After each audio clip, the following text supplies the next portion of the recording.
What for you don't I won't, I promise. trip, ne? I promise I won't. I'll be like that. Yeah, at least you had a Thank you.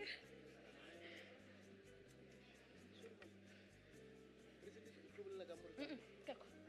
Angeke tshwara podium ya hae ke nna le batho ba ka. Yeah.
Can I tell them to stand now?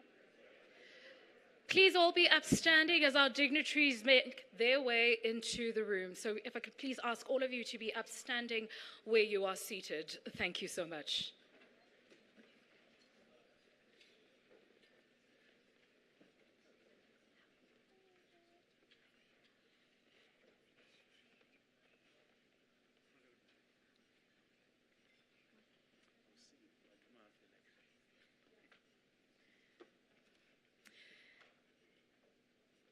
If you could please remain standing so that we could observe the national anthem of the Republic of South Africa.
Thank you very much. You may be seated.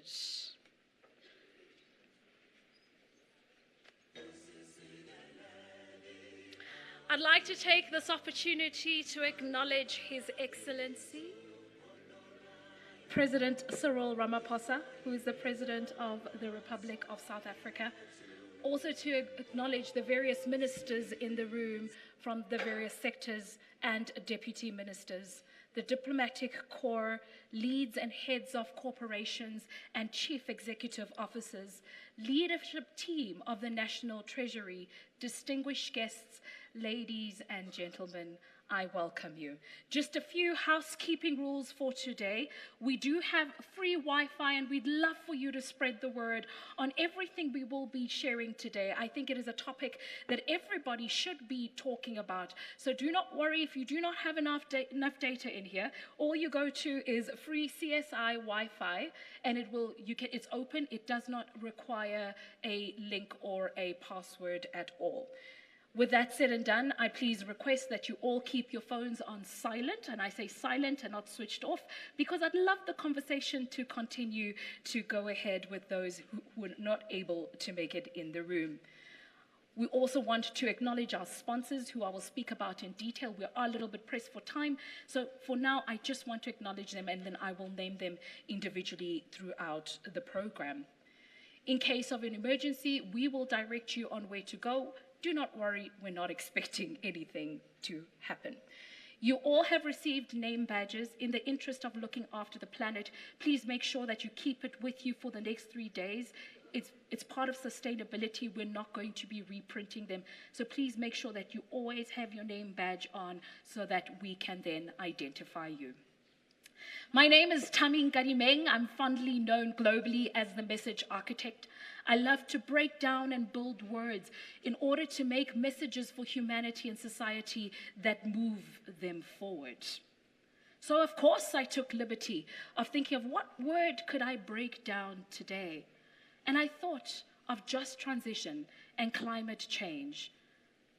In order for us to look after our planet, it needs to be ingrained that we only have one planet and one chance. There is no planet B.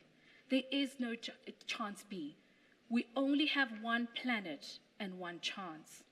And so change is what we need to implement in how we are treating the planet in order for Mother Nature to work together with us. But what does change require? It requires immediate movement, action, thoughts, and experience. And so through the symposium, you have been carefully picked because each one of you can contribute to that very notion of change. You can contribute towards the movement, the actioning, the thoughts that you may have that can help us, or even the experience you have acquired over the years. So I'll say it one more time.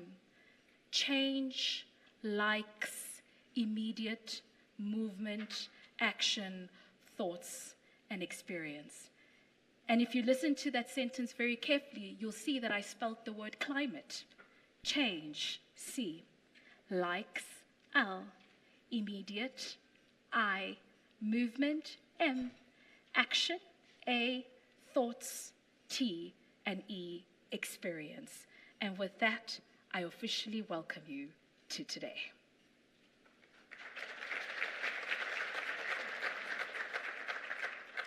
Now, to get the proceedings moving forward, I'd like to call somebody quite imperative to the stage. He is Dr. Kgosi Entsho Ramakgopa. He is in the role of Minister for Electricity and Energy for the Republic of South Africa. So please make a round of applause as he makes his way to stage. Thank you very much, Ms. Nkadimeng.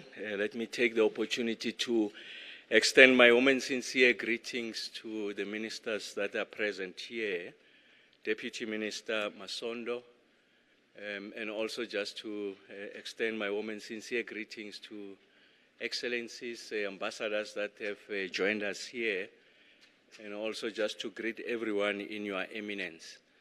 I really want to take the opportunity to thank National Treasury, the esteemed officials of National Treasury under the leadership of Minister Godongwana and Deputy Minister Masondo for having occasioned this conversation. I think it's important that we are able to unpack the question of climate resilience.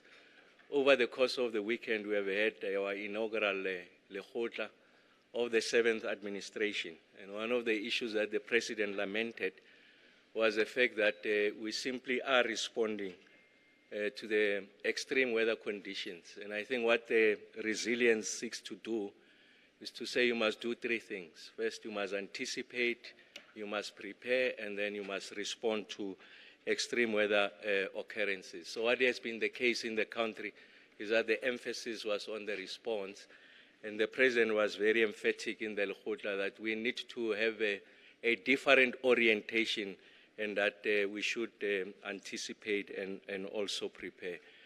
So I'm simply saying that this is consistent with the deliberations of the Lekgotla. And then the second thing that the President has been articulating and is at the forefront of the leadership of this question of what you refer to as the energy trilemma. So the first one is to ensure that we are able to guarantee energy access in all its elements. The first one is around universal access, so it's non-discriminatory. It's also about the availability. It's also about the quality. And one of the new issues that are confronting us in the country now is contemporaneous, is the issue of affordability that can result to into energy poverty. The second issue that the President has insisted that receive our collective attention as part of that trilemma is energy sovereignty, our ability to meet our immediate energy demand, but also build a buffer to allow for the South African economy to grow. One of the inputs that we received during the Lekgotla of the GNU over the weekend was an articulation by one of the most eminent political economy scholars in the country, Dr. Landman, and he was able to foreground the importance of energy as one of the principal drivers of the South African economy and its potential, if managed correctly, to deliver 3.5% economic growth, of course, over a period of time. And on the back of that, you'll be able to industrialize and create up to 500,000 jobs. So it's something that is receiving our attention. And the last leg of the trilemma is to ensure that there's that just energy transition. So our ability to protect and defend, if you like, the rights of vulnerable groups, protect them from the occurrence of extreme weather conditions. And that's why this conference on resilience is important in our ability to mainstream financing of this response. So I'm particularly grateful that the National Treasury has taken the lead in articulating South Africa's response, of course, drawing from a plethora of contribution by some of the most eminent scholars and intellectuals in this space. So we are confident of receiving a more coherent, if you like, articulation that can inform the work that the President has insisted that we should be one of our preeminent occupation. And then in relation to the South African characteristics, the President makes the point that it is important that we also look at the socio-economic dimensions of this transition. So if you like, in the South African context, we're talking of a quadrilemma, and that's what the President has insisted. So I'm underscoring the fact that it is the President that is taking the lead and is fashioned it as one of the key, if you like, agenda items of the 7th administration. So ladies and gentlemen, I really want to invite you to join me as we invite the President to the podium to come and articulate in the most authoritative fashion how we want to deal with the question of climate change and climate resilience.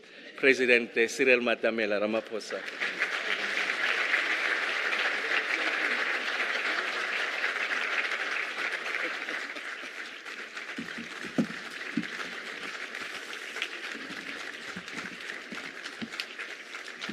Thank you. Let's be seated, please.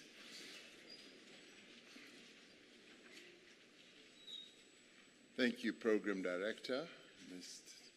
Tamin Kadimeng, Minister of Energy, Electricity, and authoritativeness in inviting the President,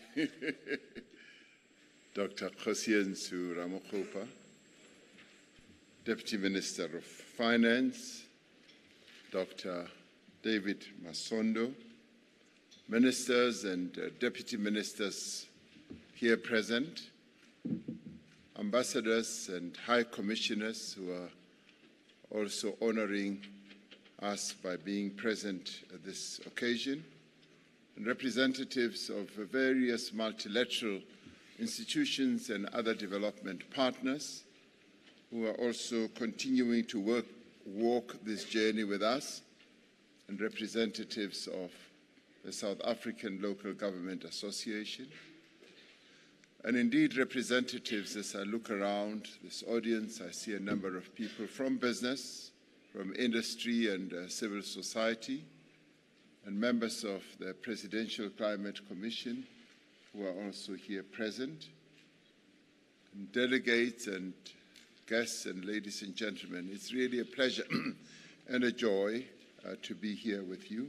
particularly as you have heard from Minister Ramokgopa following on our Government of National Unity first Cabinet Lekgotla, where we met together, all of us parties that constitute that Government of National Unity as the executive of our nation, to strategize and to talk about where to for our beautiful country, South Africa, in the 7th administration. Now, this Climate Resilience Symposium is taking place at a time when we are witnessing firsthand almost our extreme vulnerability to the impact of changing climate around our own country and in our sub-region. The storms that have hit the parts of Western Cape over the past week have caused enormous devastation to homes, to communities, to businesses, and to infrastructure. These adverse weather conditions temporarily brought container ship traffic to a complete halt at the port of Cape Town when we could least afford it, as we are rebuilding our capacity in as far as making our ports more efficient and effective. Rough seas resulted in cargo vessels losing containers overboard and others being extensively damaged. Now, the port of Cape Town is the country's second largest container terminal, and in the wake of what's been happening in the northern part of our continent, in the Suez Canal and all that, many countries and companies have been redirecting their cargo or their vessels right around the Cape, and this weather impact has been quite negative for us. And although Cape Town handles a variety of cargo, the biggest exports from the port are agricultural products, as many of you would know. Having perishable agricultural products stuck in the port or in transit for an extended period results in losses for exporters. This in turn impacts on the agricultural sector in our country, and given its impact or importance on our economy, there is a knock-on effect on the economy as a whole.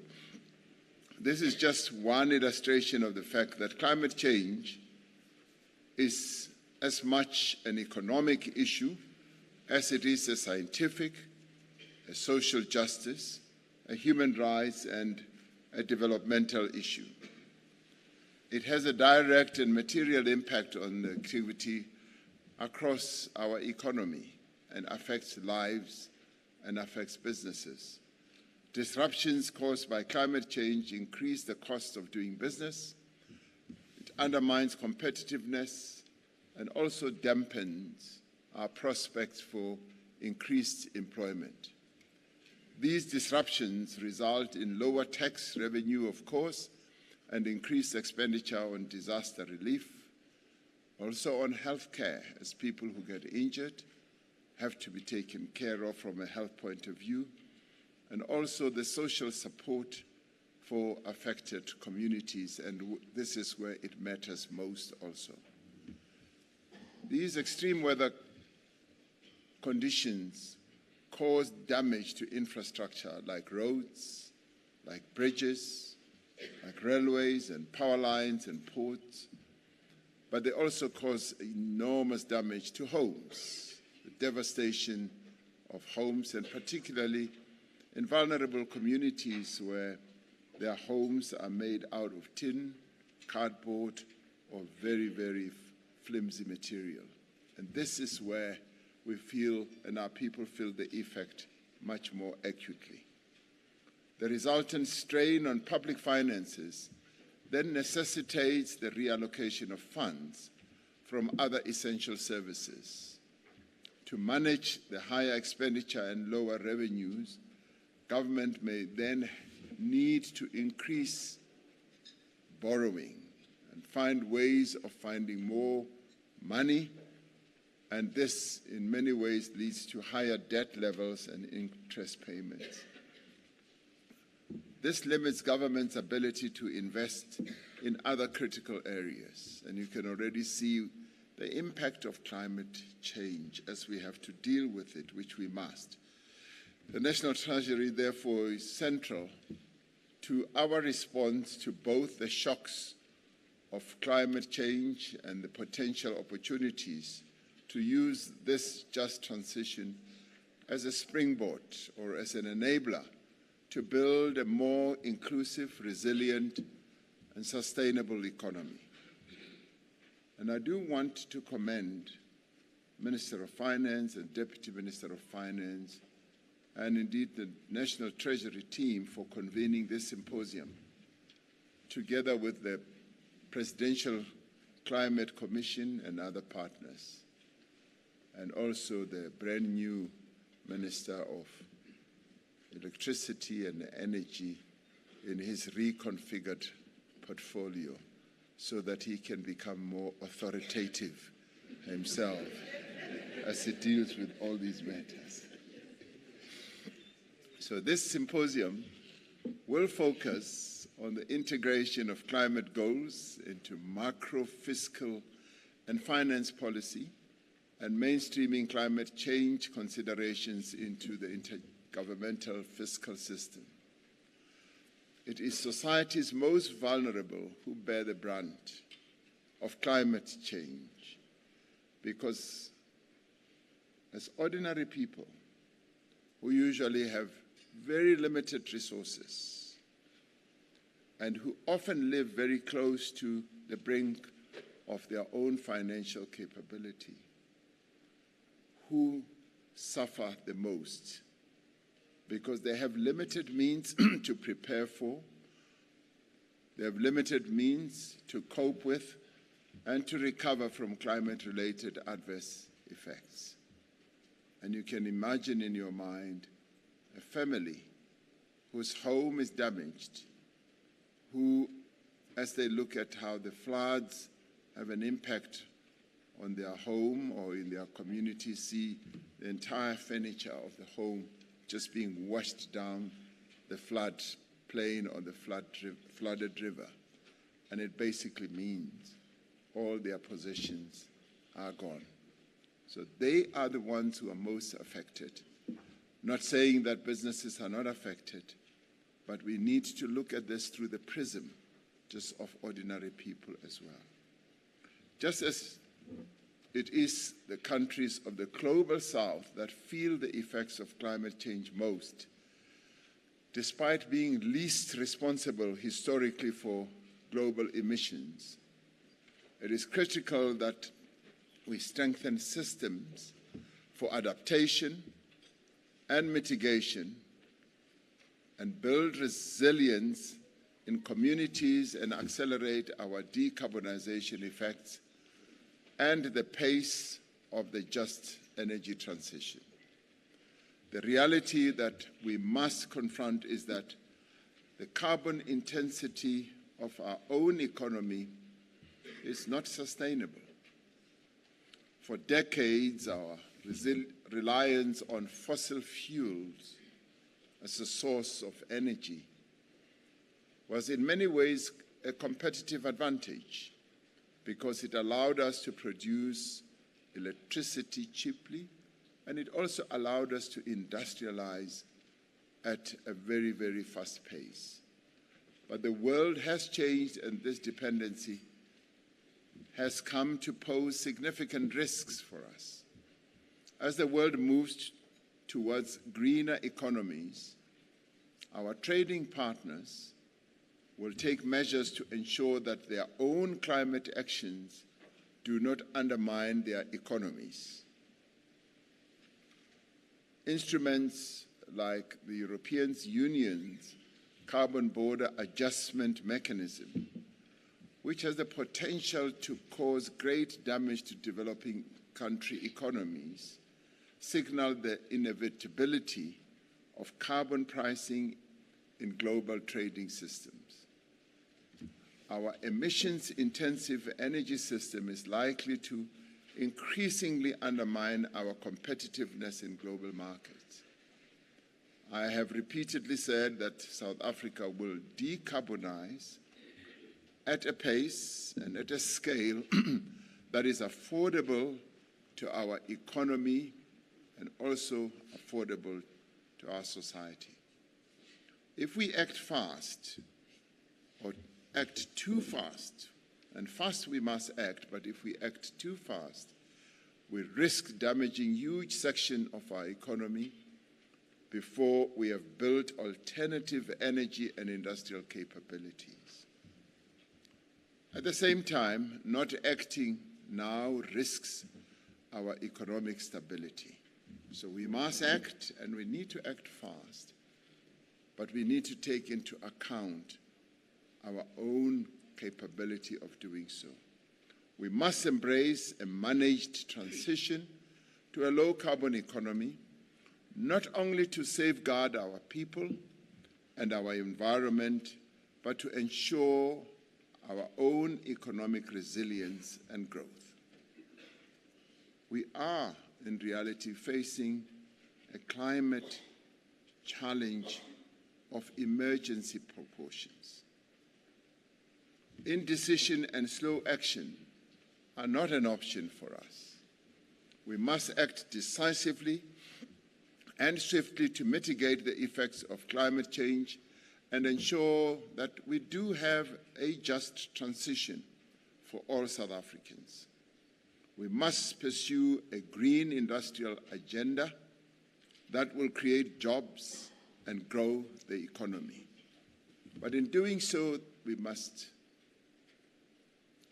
be wise. We must open our minds and our eyes to the many opportunities that are given rise by this green transition. Investments in green infrastructure, renewable energy, and climate adaptation measures can be costly, and they can require, and they do require rather, careful financial planning and prioritization. That is why we have prioritized inclusive growth. We are hard at work implementing the urgent reforms that are needed to lift growth, economic growth that is, and to pursue a fiscal strategy that protects the sustainability of our public finances.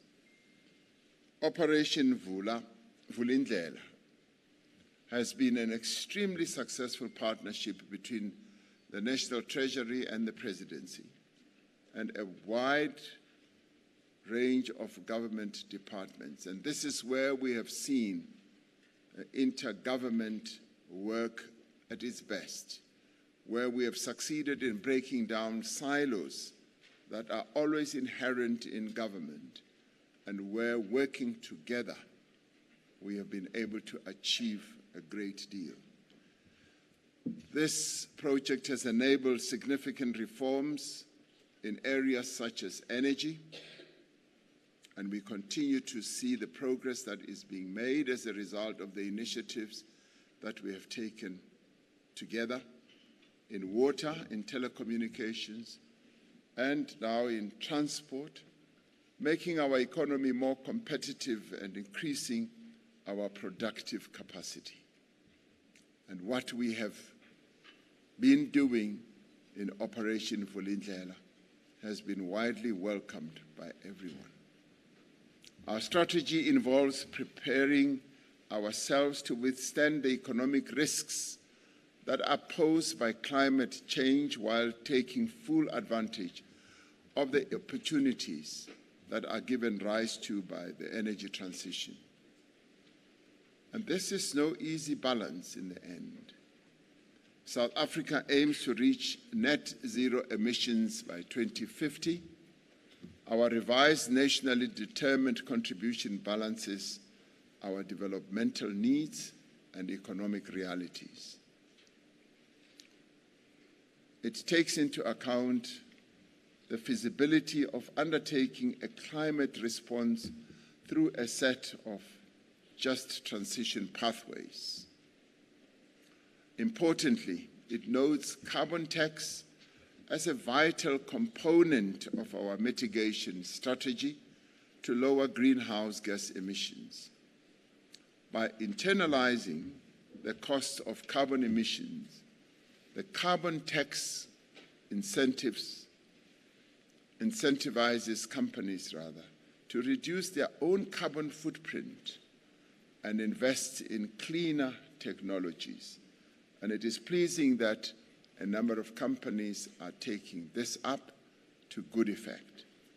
The carbon tax also generates revenue for climate initiatives that we embark upon.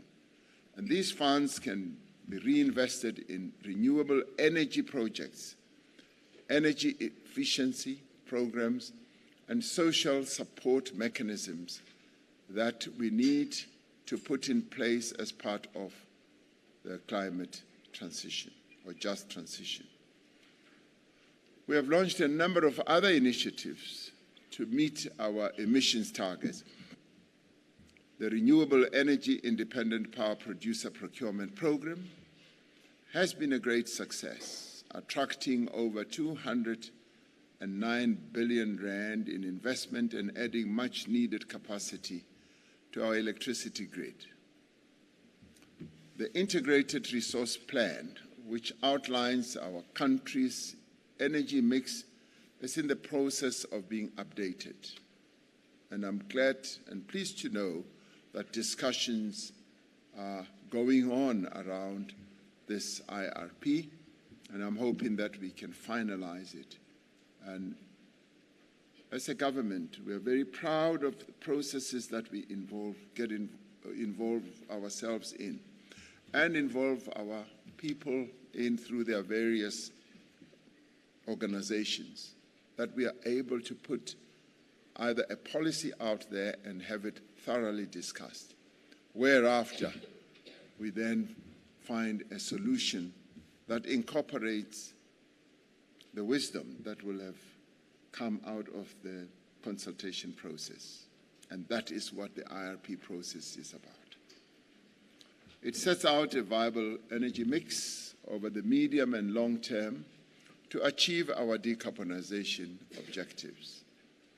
The Just Energy Transition Investment Plan sets out a quantified investment plan of some $98 billion. I did a quick calculation as I was coming, and with the exchange rate movement, it seemed to amount to 1.7 trillion rand investment.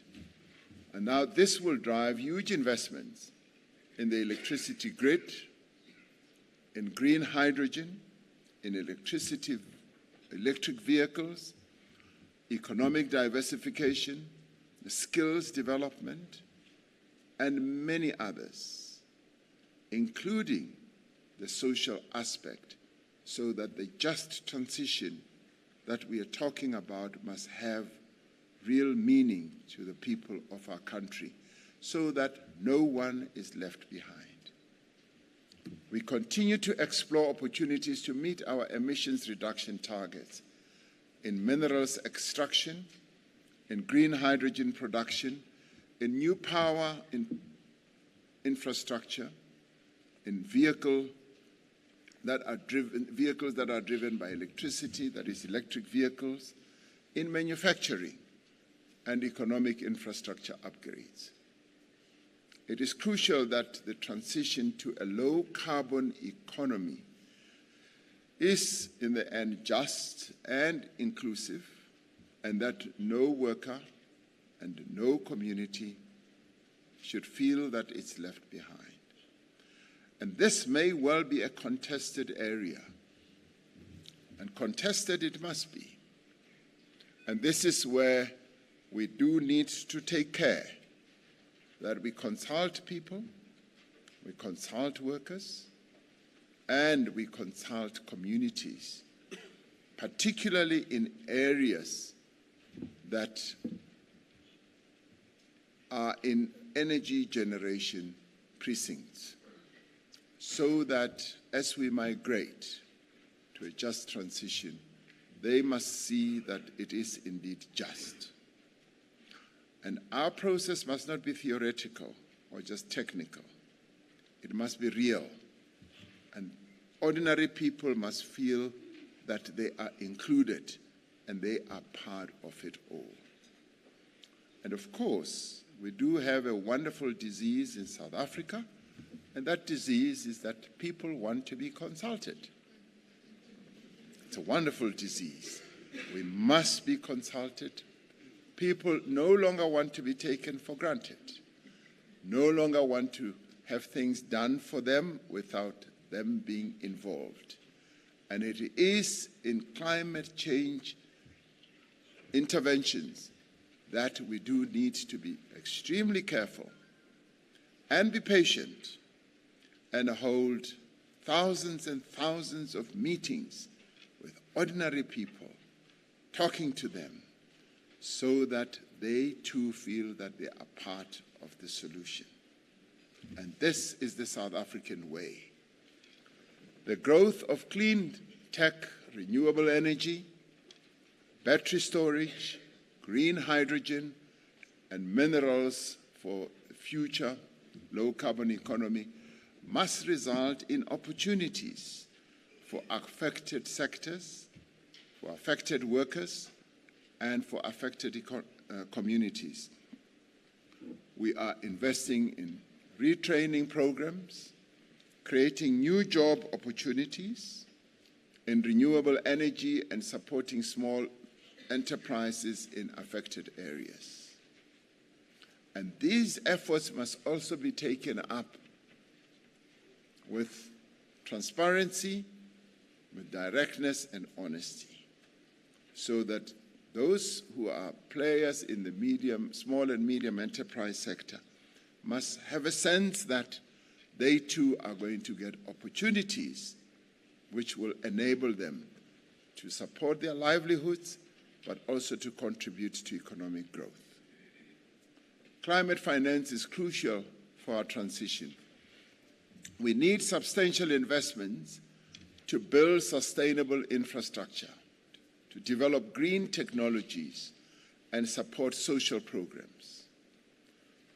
One looks, for example, at the issue of disaster funding, where there is a substantial gap between available disaster funds and the cost of disaster response. Even as we have taken proactive measures, like setting up the Climate Change Response Fund, we need to think seriously about the urgent financial and policy measures that are needed to address these shocks and how to strengthen the National Treasury's disaster financing response. The Department of Forestry, Fisheries and the Environment is already working with the Presidential Climate Commission on recommendations for Climate Change Response Fund and an Adaptation and Resilience Investment Plan to accompany it. mitigation and adaptation financing is a challenge. And we call on our international partners to fulfill their commitments to finance both. They often stand at great platforms in the world, and they make pronouncements on commitments. And we in the Global South, who suffer the most from the effects of climate change, most of which originates from those developed economies that caused the greater part of the climate change that we are suffering. But they never fulfill and follow up on their commitments. And when they do so either late, and they do so in very complicated measures. And we therefore call upon them to live up to the commitments that they continue to make. We have already seen the positive steps with the establishment of the Green Climate Fund, the Loss and Damage Fund, and other global mechanisms. So we are seeing some progress, but we want to see faster progress. However, we need more innovative financing solutions that mobilize private capital and incentivize sustainable practices. The National Treasury's climate finance strategy is pivotal in this regard, outlining how we can leverage public and private finance to achieve our climate goals. We must not underestimate the importance of our own domestic capital and financial markets to innovatively mobilize and deploy capital towards our just transition. In fact, we invite our own local markets to be responsive and to be innovative. The Just Energy Transition Funding Platform will be launched in the next few months. It will be an important precursor to a broader just transition financing mechanism, proposals for which are being developed by the Presidential Climate Commission. We call on South African business to invest in the projects that are needed for a successful just transition in this country. And I call upon them even more so now that we've now arrived at a new era for our country, an era of great confidence, an era where many South Africans are seeing great potential for our country moving forward with the establishment of the Government of National Unity. If ever there was a time to invest much more positively and confidently, this is the time. We need to use blended finance to unlock private sector flows. International development finance institutions and governments of the global north that made financial pledges under the Paris Agreement and COP26 are important sources of cheap and concessional capital.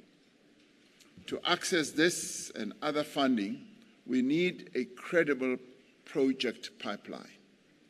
We need to work with all sectors of government, with communities, and with business as well, to create new manufacturing, mining, agriculture, and service opportunities for our country and our people.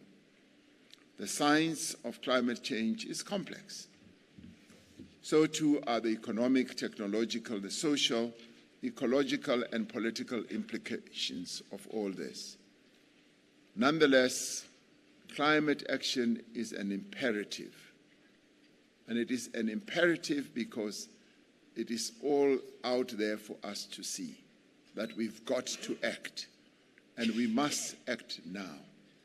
This requires collaborative efforts between government, business, communities, labor, civil society, and indeed our international partners. If we work together, if we understand the risks, and if we appreciate the urgency we can make our country truly climate resilient. And in doing so, we can build a sustainable future for generations to come. We have been able in the past to overcome many challenges. And this is one more challenge that we can overcome as South Africans. So I'm really delighted that people who've been brought together here are what I would call the brains trust of being able to deal with the climate change challenge that we face. And I hope that you'll be able to make your inputs and your contributions with great courage and with great wisdom. So I look forward to the wisdom that you are going to impart to everyone else during this process. As I look at all of you, I see great wisdom in your eyes. There's not a single pair of eyes that I look at and I see dumb people. So sitting here are really clever people, and I look forward to hearing what you're going to say. Thank you very much.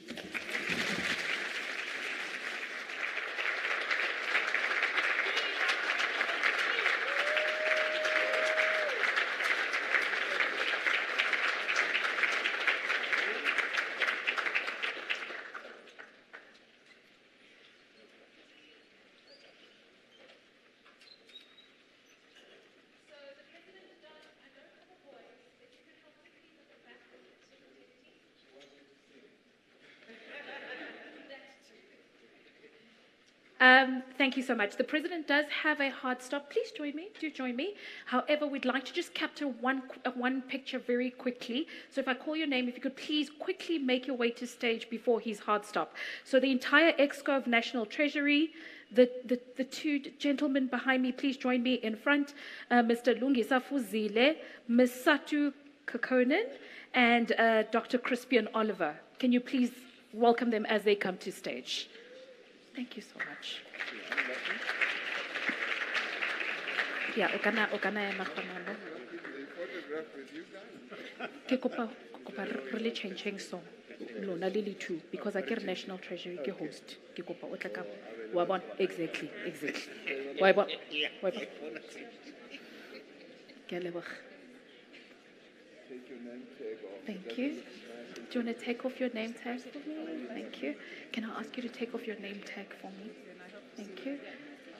Yes, please. Can I ask us to come swiftly? He does have a hard stop, so we have only a few seconds to get this done. Switch off my mic.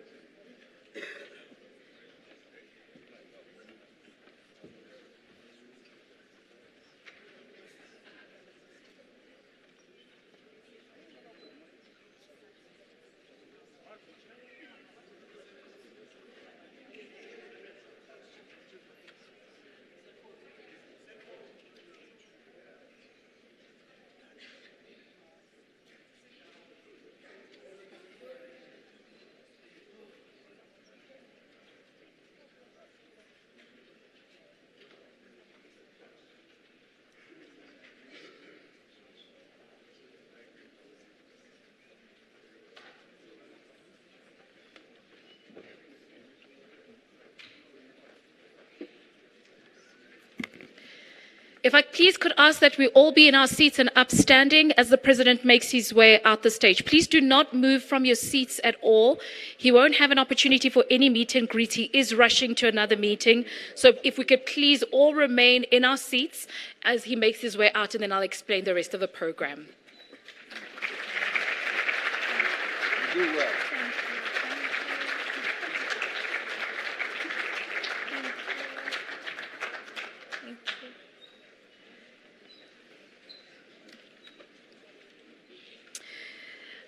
Now, for the vote of thanks, we will be hearing from Dr. David Masondo. He is the Deputy Minister of Finance for the Republic of South Africa. Please, a round of applause as he makes his way to stage.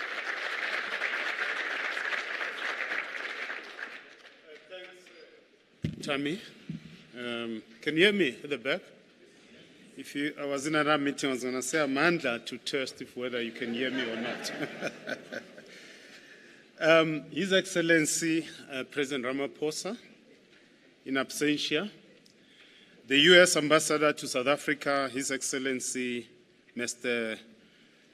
Priketi, the British High Commissioner, His Excellency Anthony Philipson, the French Ambassador to South Africa, His Excellency David Martinon, Mr. Marino Cunat from the Embassy of Switzerland to South Africa, Deputy Ambassador from European Union, Mr. Velgencio Carito Rutz, Head of Cooperation from the Embassy of the Federal Republic of Germany, Mr. Fabian Kiriai-Leis. Got it right. The Director of UN Economic Commission for Africa, Southern Africa Office, Ms. Eunice Kamwendo, the Resident Coordinator in South Africa, UN Economic Commission for Africa, Mr. Nelson Muff, Director of the World Bank Group, Ms. Satu Ka Konen, the Head of the United States Agency for International Development, Southern Africa Mission Director, Ms. Leslie Marbury, the President of Business Unity South Africa, Mr. Mxolisi Mgonjo, the President of the South African Local Government Association, Councillor Stofile, the Honorable Minister of Electricity and Energy, Dr. Ramokgopa, Deputy Ministers and other ministers, the Director General of the National Treasury, Dr. Duncan Pieterse, other senior government officials, commissioners from the Presidential Climate Commission of South Africa, distinguished dignitaries, esteemed guests, and participants. It is my pleasure to welcome you to the National Treasury Climate Resilience Symposium. This symposium marks a significant milestone in our collective journey towards addressing the urgent climate challenges facing South Africa and the world at large. Allow me to convey the apology of our Finance Minister, Enoch Godongwane, for his inability to be with us today because he had to join the Parliamentary Standing Committee on Finance in Cape Town. However, he is here with us in spirit. His Excellency President Ramaphosa has just eloquently stated the negative impact of climate change. He's just indicated that this is not a distant threat. It is already here with us. The example he gave about the storms that disrupted the container ship traffic in the port of Cape Town is just one of the instances that reminds us that climate change is real. His Excellency also reminded us that climate change is not just an environmental issue. It is an economic issue that affects diverse sectors and communities. It is also a social issue. The President has correctly stated that the poor are the most negatively affected by the devastating impacts of climate change, including climate change-induced floods. And I've witnessed this. During the recent general elections, I was doing the campaign, persuading people to vote for the ANC. In KZN, don't ask me what actually happened. It's another conversation for another day. But I met Mam Kize, and I'm saying Mam Kize is not a real name because I have no consent from her to talk about her and her experience in platforms like this. I met Mam Kize and her displaced children at a township called Umlazi. Mam Kize lost everything to the floods. Her house was gone. Her dignity was also gone. Mam Kize also told me how her displaced children were frequently abused as she lived like a vagabond, moving from one place to another without a house. The South African government is committed, as President Cyril Ramaphosa has said, to transitioning South Africa to a low-carbon and climate-resilient economy. But this, as the President has said, it has to be just. Workers and communities must not be left behind. It should prioritize energy independence and security of supply. It should ensure that developing countries have control over their energy resources. It should also ensure access to reliable and affordable power. The decarbonization of our economy presents a unique opportunity for industrialization of our continent. By embracing green technologies and sustainable practices, new industries and job opportunities can be created, particularly in the renewable energy sector.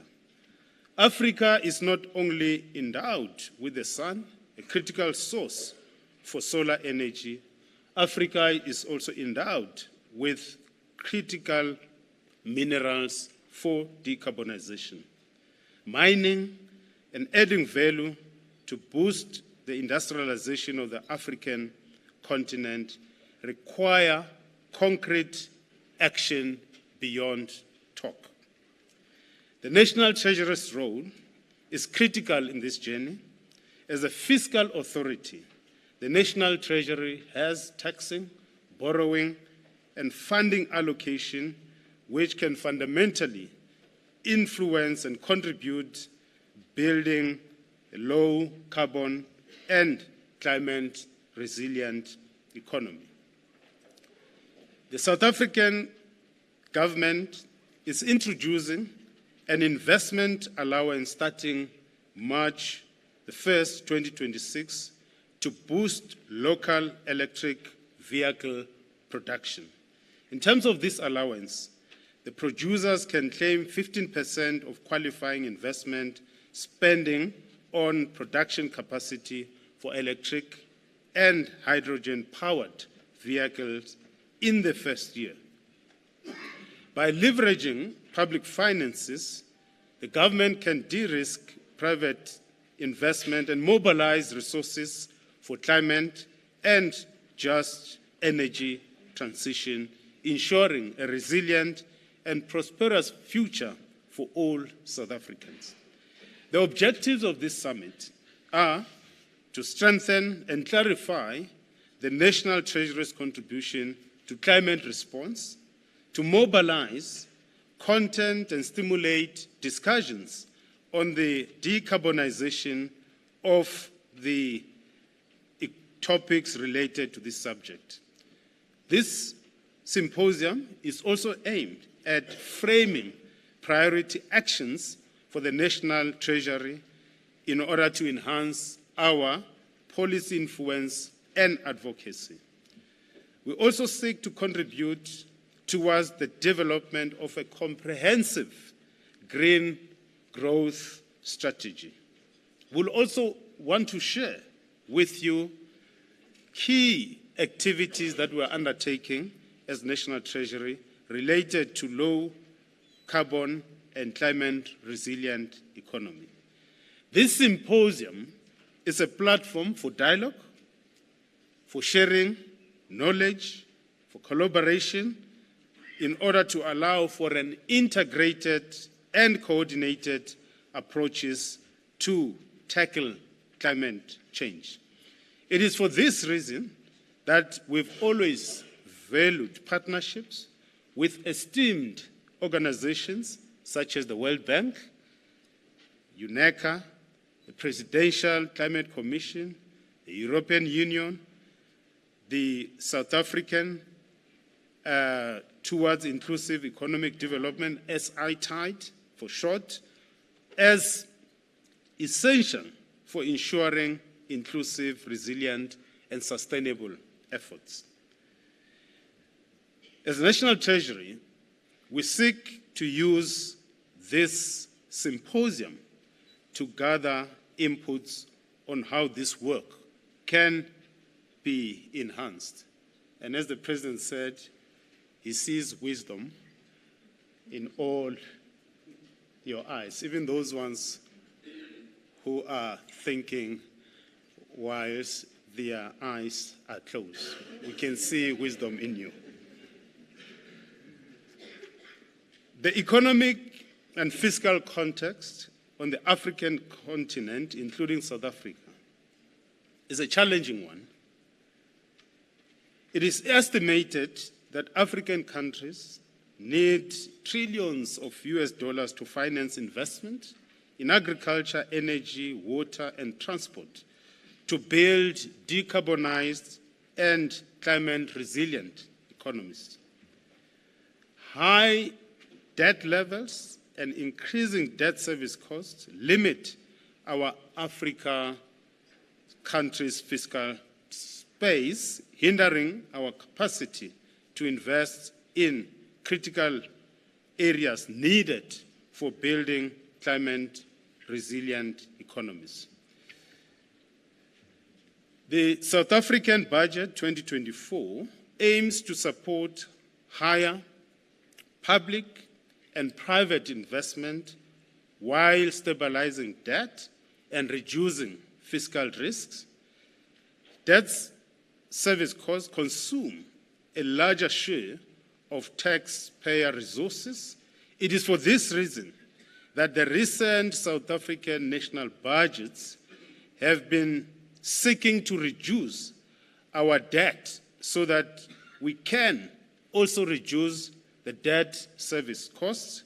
This will enable us to allocate more resources towards climate action initiative without compromising other essential services such as providing housing safety to Mam Kize and her children in KZN. The South African government is prioritizing capital budgets with a 7.3% increase in capital investment over the medium term to support projects that enhance climate resilience. Debt stabilization also enhances investor confidence, making South Africa a more attractive destination for green investments. Maintaining a stable and predictable fiscal environment encourages private sector participation in climate resilient efforts. His Excellency President Ramaphosa has called upon us to find innovative financing models to crowd in the private sector investment towards supporting climate action. As a national treasury, we are working on various strategies, including private-public participation and new institutional arrangements to mobilize financial resources for sustainable development. These models will enable us to attract private sector investment, leveraging public funds to achieve greater impact. The Minister of Finance will outline the details of these funding mechanisms during the medium-term budget policy statement around October. And this symposium should provide inputs and suggestions on how we can have different models that will enable us to attract the private sector investment in order to build a decarbonized and resilient, climate-resilient economy. Domestic resource mobilization will require the capacity of African countries to combat illicit financial flows. Africa is losing a lot of money to abusive transfer pricing, trade mispricing and misinvoicing, tax evasion and avoidance, and this siphoning of domestic resources from the continent disables Africa's ability to mobilize its own financial resources to build decarbonized and climate-resilient economies. In his speech today, His Excellency President Ramaphosa appreciated the positive steps with the establishment of the Green Climate Fund and the Loss and Damage Fund and other global mechanisms. The Loss and Damage Fund is a critical lifeline for developing countries facing the brunt of climate change's devastating consequences. These countries contribute less to carbon emission, yet they are disproportionately affected by extreme weather events like floods, droughts, and the rising sea levels. The Loss and Damage Fund offers financial support for rebuilding infrastructure, resettling communities displaced by climate change, and developing infrastructure that is more resistant to climate impacts. Without this support, people like Mamkhize in Umlazi in KZN will continue to shoulder the burden of climate change and get pushed deeper into poverty. Traditional solutions like debt or constitutional fund denominated in foreign currency come with significant risks. Currency fluctuations can significantly increase the repayment burden for developing countries. A sudden depreciation in their currencies could make it harder to service loans denominated in a stronger currency like the US dollar. It is thus imperative that climate finance facilities are either denominated in local currency or, if provided in foreign currency, that they should be deeply concessional, that is, with lower interest rates, and provide for grace period, that is, longer period in capital repayment. Additionally, the financing should be aligned with the country's specific needs and priority areas, not hinder their ability to address climate change challenges through imposing difficult conditionalities. The Loss and Damage Fund aims to address these concerns by providing grants or low-interest loans specifically designed to address climate-related losses and damages. Distinguished guests and delegates, as I conclude, I wish to draw your attention to the main theme of this symposium, which is moving the needle on climate change and just transition and the role of National Treasury. This theme underscores the crucial role that the Finance Ministry can play in advancing climate action. This is essential for achieving the goals of the Paris Agreement and fostering sustainable, inclusive, and resilient growth. I commend the Symposium Planning Committee for their hard work, and I know some of you've not been sleeping, waking up at night thinking that the symposium has started. I also extend gratitude on behalf of the Finance Minister, Enoch Godongwana, to the various cabinet colleagues who have graced and supported this event. To the delegates, I wish you productive deliberations over the course of the 3 days. We encourage continued dialogue and action beyond the symposium. The success of this symposium must be measured by the changed living conditions of Mamkizes of this world and their children. Thank you very much.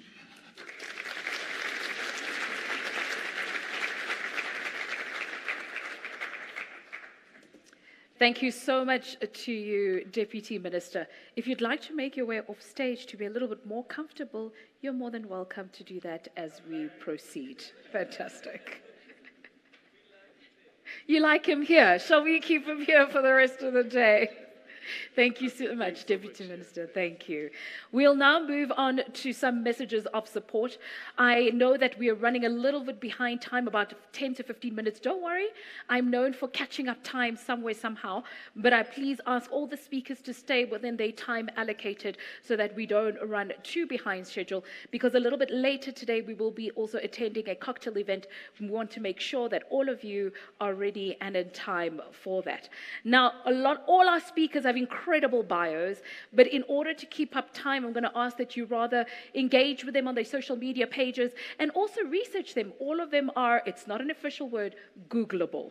So just for the interest of time, I'm going to introduce them by name and titles so that we can move swiftly along.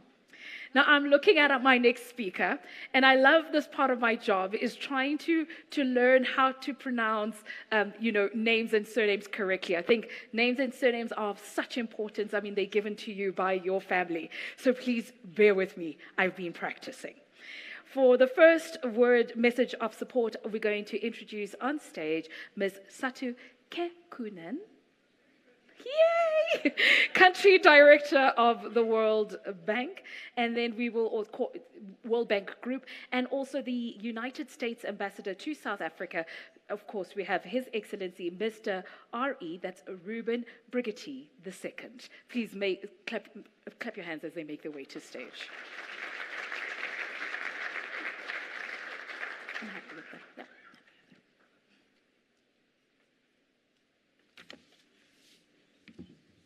Thank you very much. You did a very good job in pronouncing my last name. My first name is easy. But President of the Republic of South Africa, His Excellency Mr. Cyril Ramaphosa, honorable ministers and deputy ministers, members of the diplomatic corps, esteemed guests, all protocols observed. Good morning to everybody. I'm delighted to be here this morning. And on behalf of the World Bank Group, I'm pleased to extend our support for South Africa's leadership and commitment to address climate change. Climate change is a defining challenge of our times. Every day we are witnessing its local and global impacts. And we know that the climate change does not recognize geographic borders. No country, no people are immune to its impacts. By 2050, climate change may push more than 200 million people to move within their countries. And in the next 10 years, it may force more than 130 million people globally into poverty. These are very big numbers. It could cut crop yields and intensify the frequency and severity of climate events. Climate change threatens also South Africa's economy. Extreme weather events damage infrastructure, disrupt port activity and agriculture, and harm public health, as we heard the Honourable President telling us this morning. And these activities are disproportionately felt by the most vulnerable people, such as smallholder farmers and township dwellers. Addressing climate change is thus essential to protect people's livelihoods. The good news is that South Africa is taking action. South Africa has some of leading global climate scientists. South Africa was also the first country on the African continent to adopt a carbon price. It has adopted just transition framework, amended electricity regulations, and is working on a climate change bill. This work is not easy, but this work is necessary, and much more is needed. The World Bank published 2 years ago a South Africa Country Climate Development Report. That report examines how climate change is expected to impact South Africa's economic development. Let me highlight 3 key messages from that report. The first message is that South Africa can build a prosperous economy and grow, while also responding to climate change. These 2 things are not mutually exclusive. But this depends on the extended shifts from coal to low-carbon fuels and addresses risks from rising temperatures. The second message is that low-carbon transition must be people-centered. It must create jobs and protect the poorest. The third message is that South Africa can accelerate growth, address climate change, and protect its people through a so-called triple transition. A transition that is low carbon, climate resilient, and just. Let me explain. First, a transition to low carbon would help maintain South Africa's global competitiveness, as global financing of fossil fuels is very rapidly closing and already closed in some parts of the world. Such a transition would require leveraging South Africa's potentials, one of the best solar radiation on the planet, and the green minerals the country possesses. Such a transition would result in reduced air, water, and soil pollution, and thus reduce premature deaths. Second, the transition needs to be climate resilient. What does it mean? It means mitigating the impacts of climate change on agriculture, cities, infrastructure, and people through investments, for example, in climate-smart agriculture, sustainable land management, and a robust disaster management system. Thirdly, achieving resilient low-carbon shift only matters if it's done in a just way, protecting the people along the transition. Now, without this kind of a triple transition, climate change could drive almost 1 million South Africans into poverty by 2030, according to the estimates in the report. But the good news is that at the same time, for each job eliminated in the transition, 2 to 3 new jobs could be created by 2050. However, since these new jobs will not necessarily emerge immediately or in the same sectors or in locations, public-private interventions will be necessary to equip people with new skills, to facilitate labor movements, and to provide social safety nets. The cost of this transition is going to be high. It will be at least $500 billion by 2050, of which $140 billion is needed by 2030. Therefore, financing from the international community and mobilization of private capital will be vital. Government will not be able to finance this alone. The World Bank is ready to assist South Africa in this transition, both with technical assistance and with financing. We are proud to already support South Africa with its energy transition. This includes the restructuring of the power sector, decommissioning of the first coal-fired power plant, investments in renewable energy and storage, and just aspects of the transition. But we are ready to do much more, both financially and technically.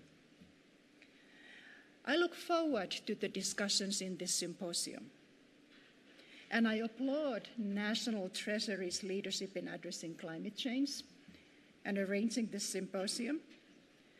And last, I want to encourage all of us in this room to commit to actions that help South Africa to reach its climate goals. Let's save our planet together. Thank you very much. Ke a leboga.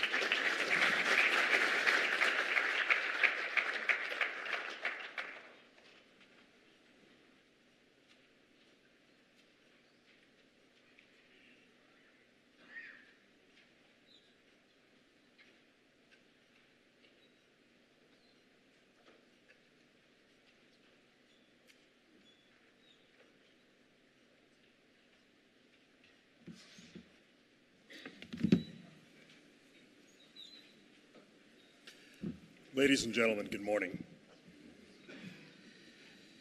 In absentia to His Excellency, the President of the Republic of South Africa, Cyril Ramaphosa,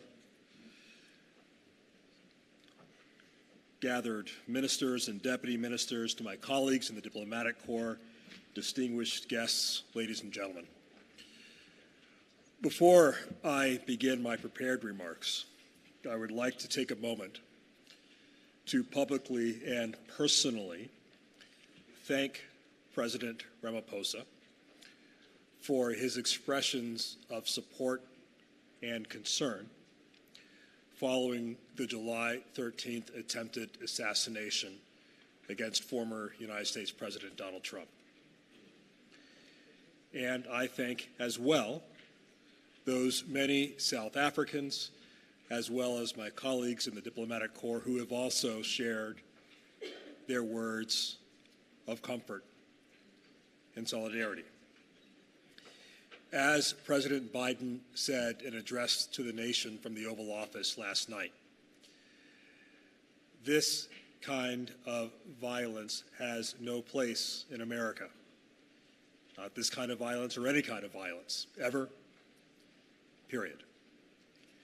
And the United States remains grateful for its strong and enduring partnership with the government and the people of the Republic of South Africa. It is an honor to be here this morning at this Climate Resilience Symposium, addressing one of the defining challenges of our time.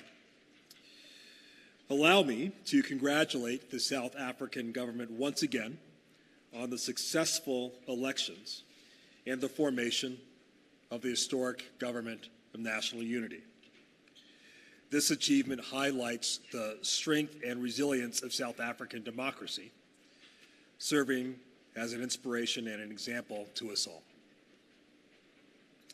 Together with the government of the Republic of South Africa, the United States of America is committed to deepening our cooperation, to expanding economic prosperity, to combating the climate crisis, and to ensuring that democracy truly delivers for its people.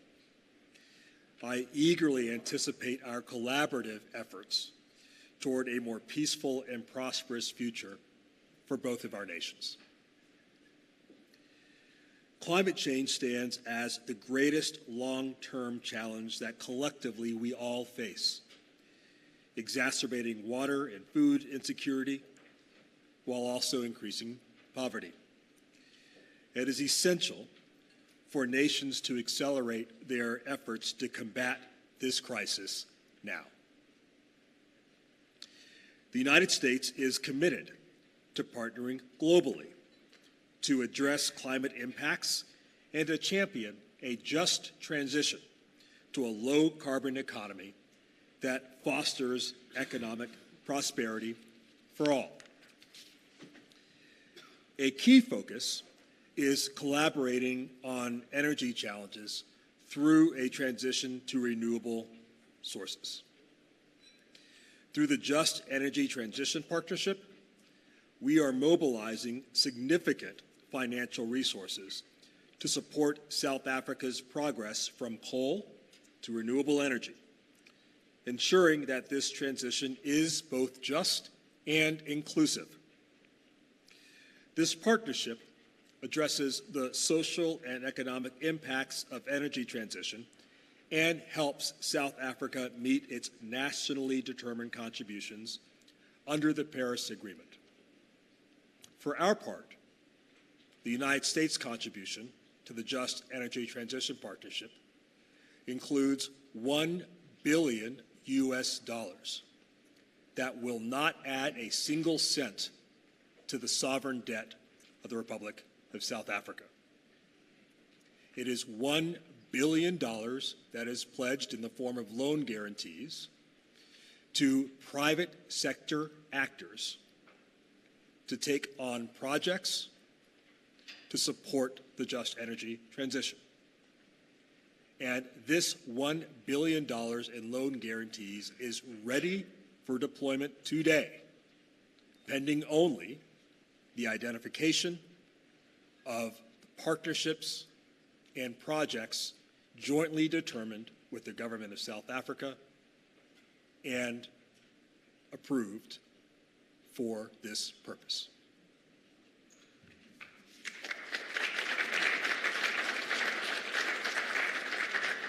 I should further add that this $1 billion is not meant simply to fund the projects that are jointly identified, but also to incentivize and to catalyze further private sector investment in this space, as called for by President Ramaphosa in his remarks earlier this morning.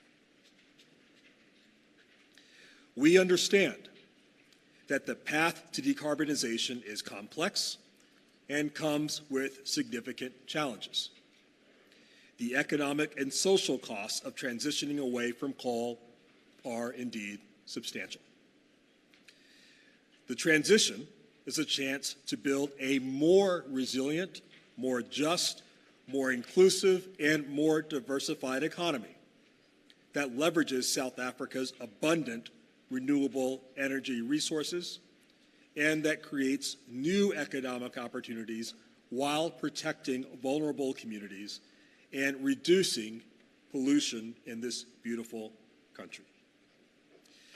In conclusion, this symposium this week is a chance for us all to recognize that the path to a sustainable future is not just an obligation, but an opportunity. An opportunity for innovation, for continued collaboration, and for shared prosperity. South Africa's leadership in this transition is vital, not only for the nation, but for the Southern African region and for the continent at large. As partners, we can address the climate crisis together, uplifting communities and forging a brighter, more resilient future for all. Thank you very much.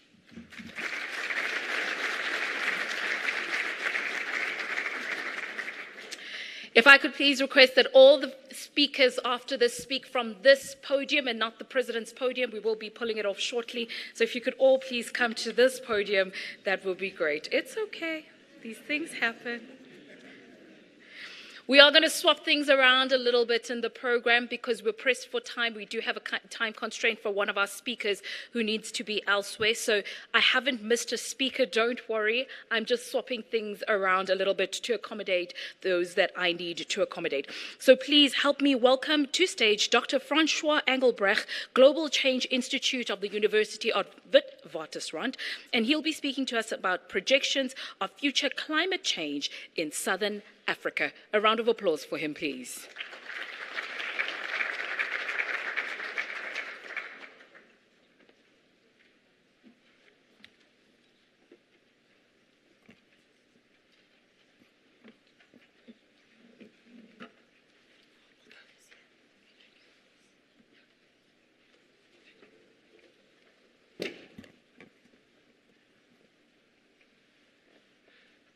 Good morning, ladies and gentlemen. Thank you, Program Director. I won't attempt to address all the formal dignitaries as the Deputy Minister did. That's beyond my expertise as a climate scientist.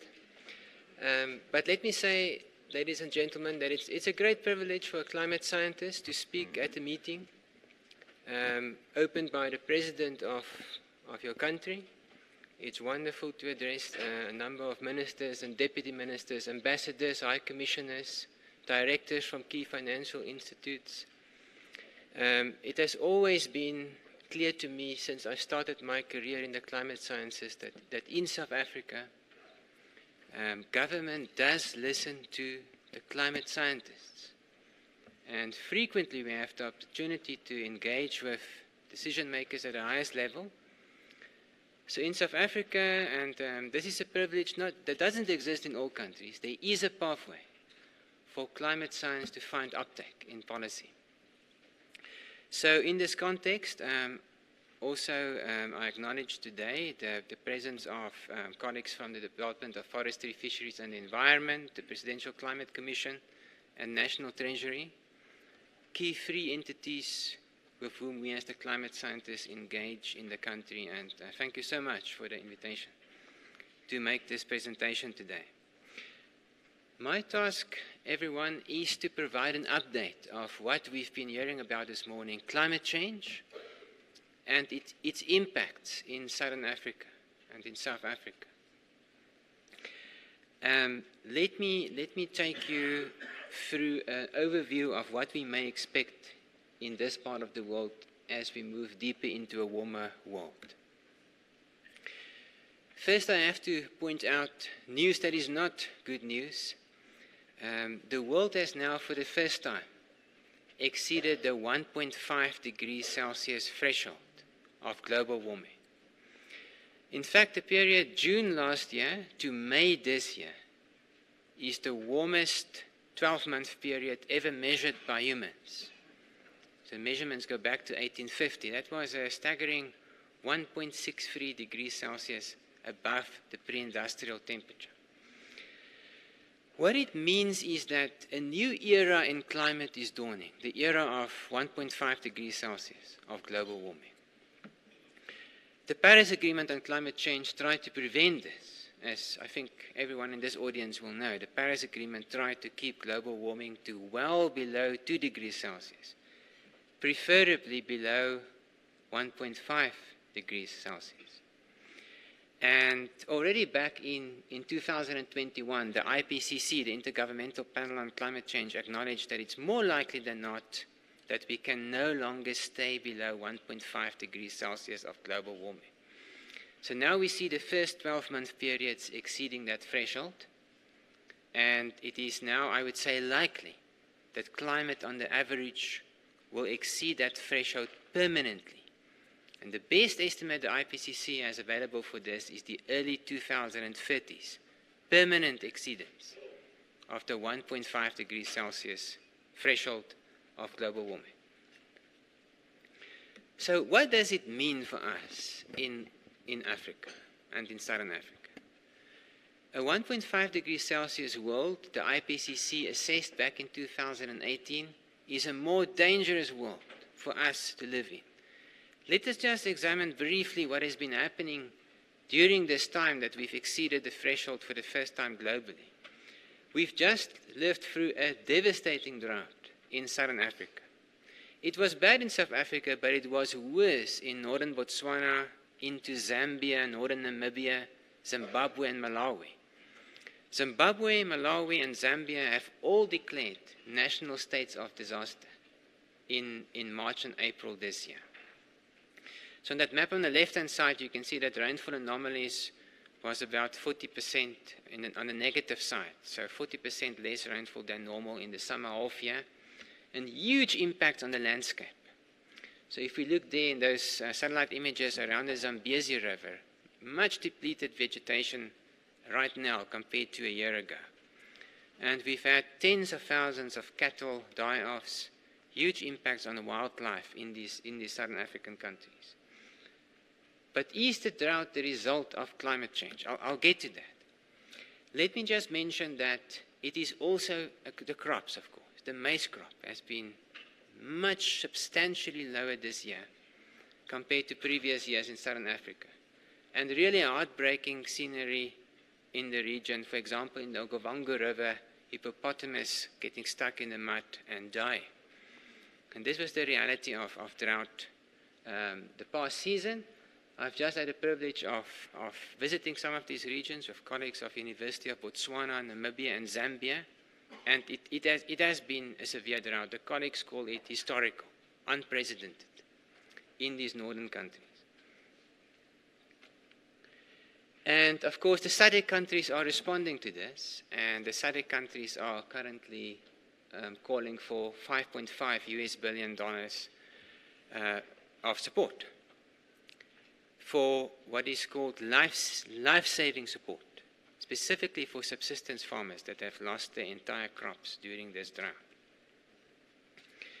Now, this specific drought occurred in association with the red bar on that slide. This will be important for my slide on climate change in the region. The El Niño event, which is a natural part of climate variability, is responsible for the drought. But as I will show in the slides to follow, climate change made the drought worse, specifically in terms of the heat waves it brought. And a bit of good news, and this will be the last bit of good news from my side today, unfortunately, is that a La Niña event is forming in the Pacific Ocean. By September in South Africa, there should be a La Niña, and usually during La Niña, the rainfalls are good across Southern Africa. So there should be relief across Southern Africa from the drought if the La Niña event brings its usual effect. So with that bit of background, let's examine the state of climate change globally and then in this part of the world. On that graph on the left-hand side, it comes from the IPCC, 2021. It shows different mitigation pathways or emission pathways into the future.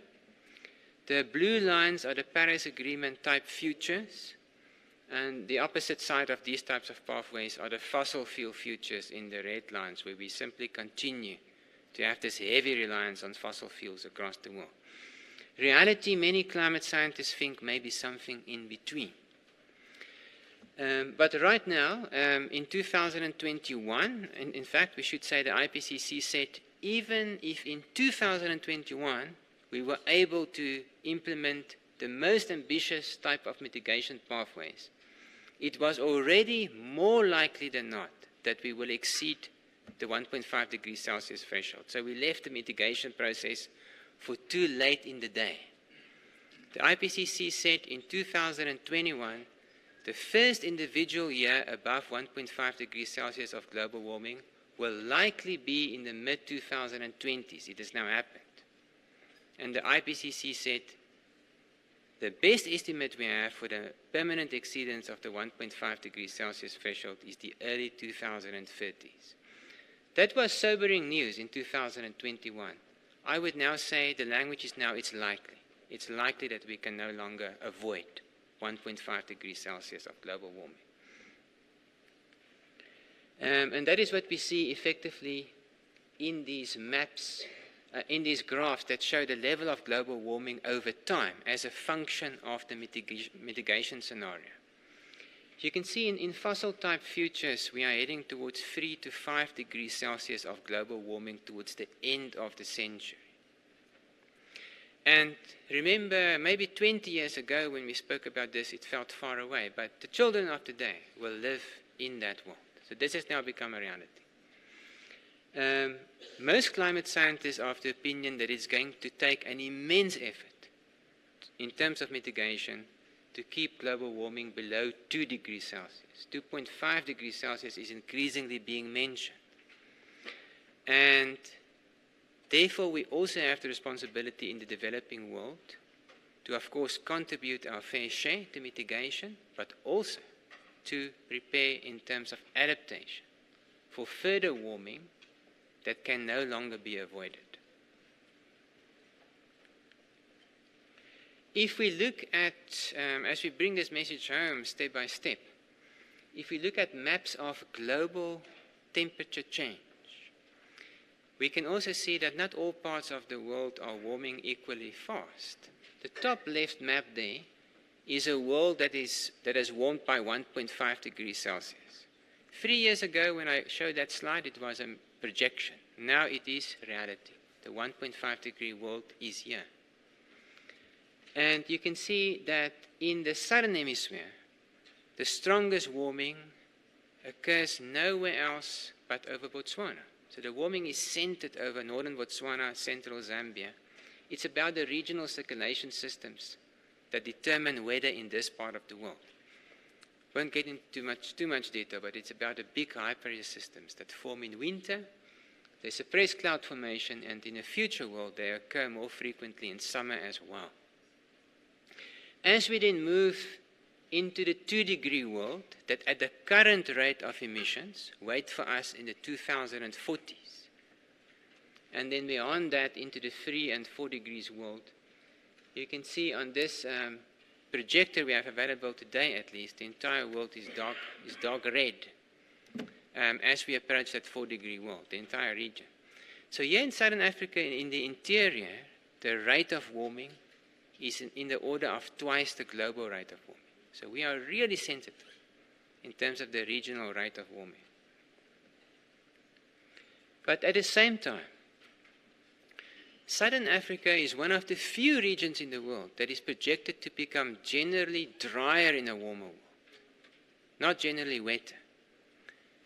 On the average, the land masses of the world are getting wetter as the planet is warming because there's more evaporation from the oceans and the warmer atmosphere can hold more water vapor.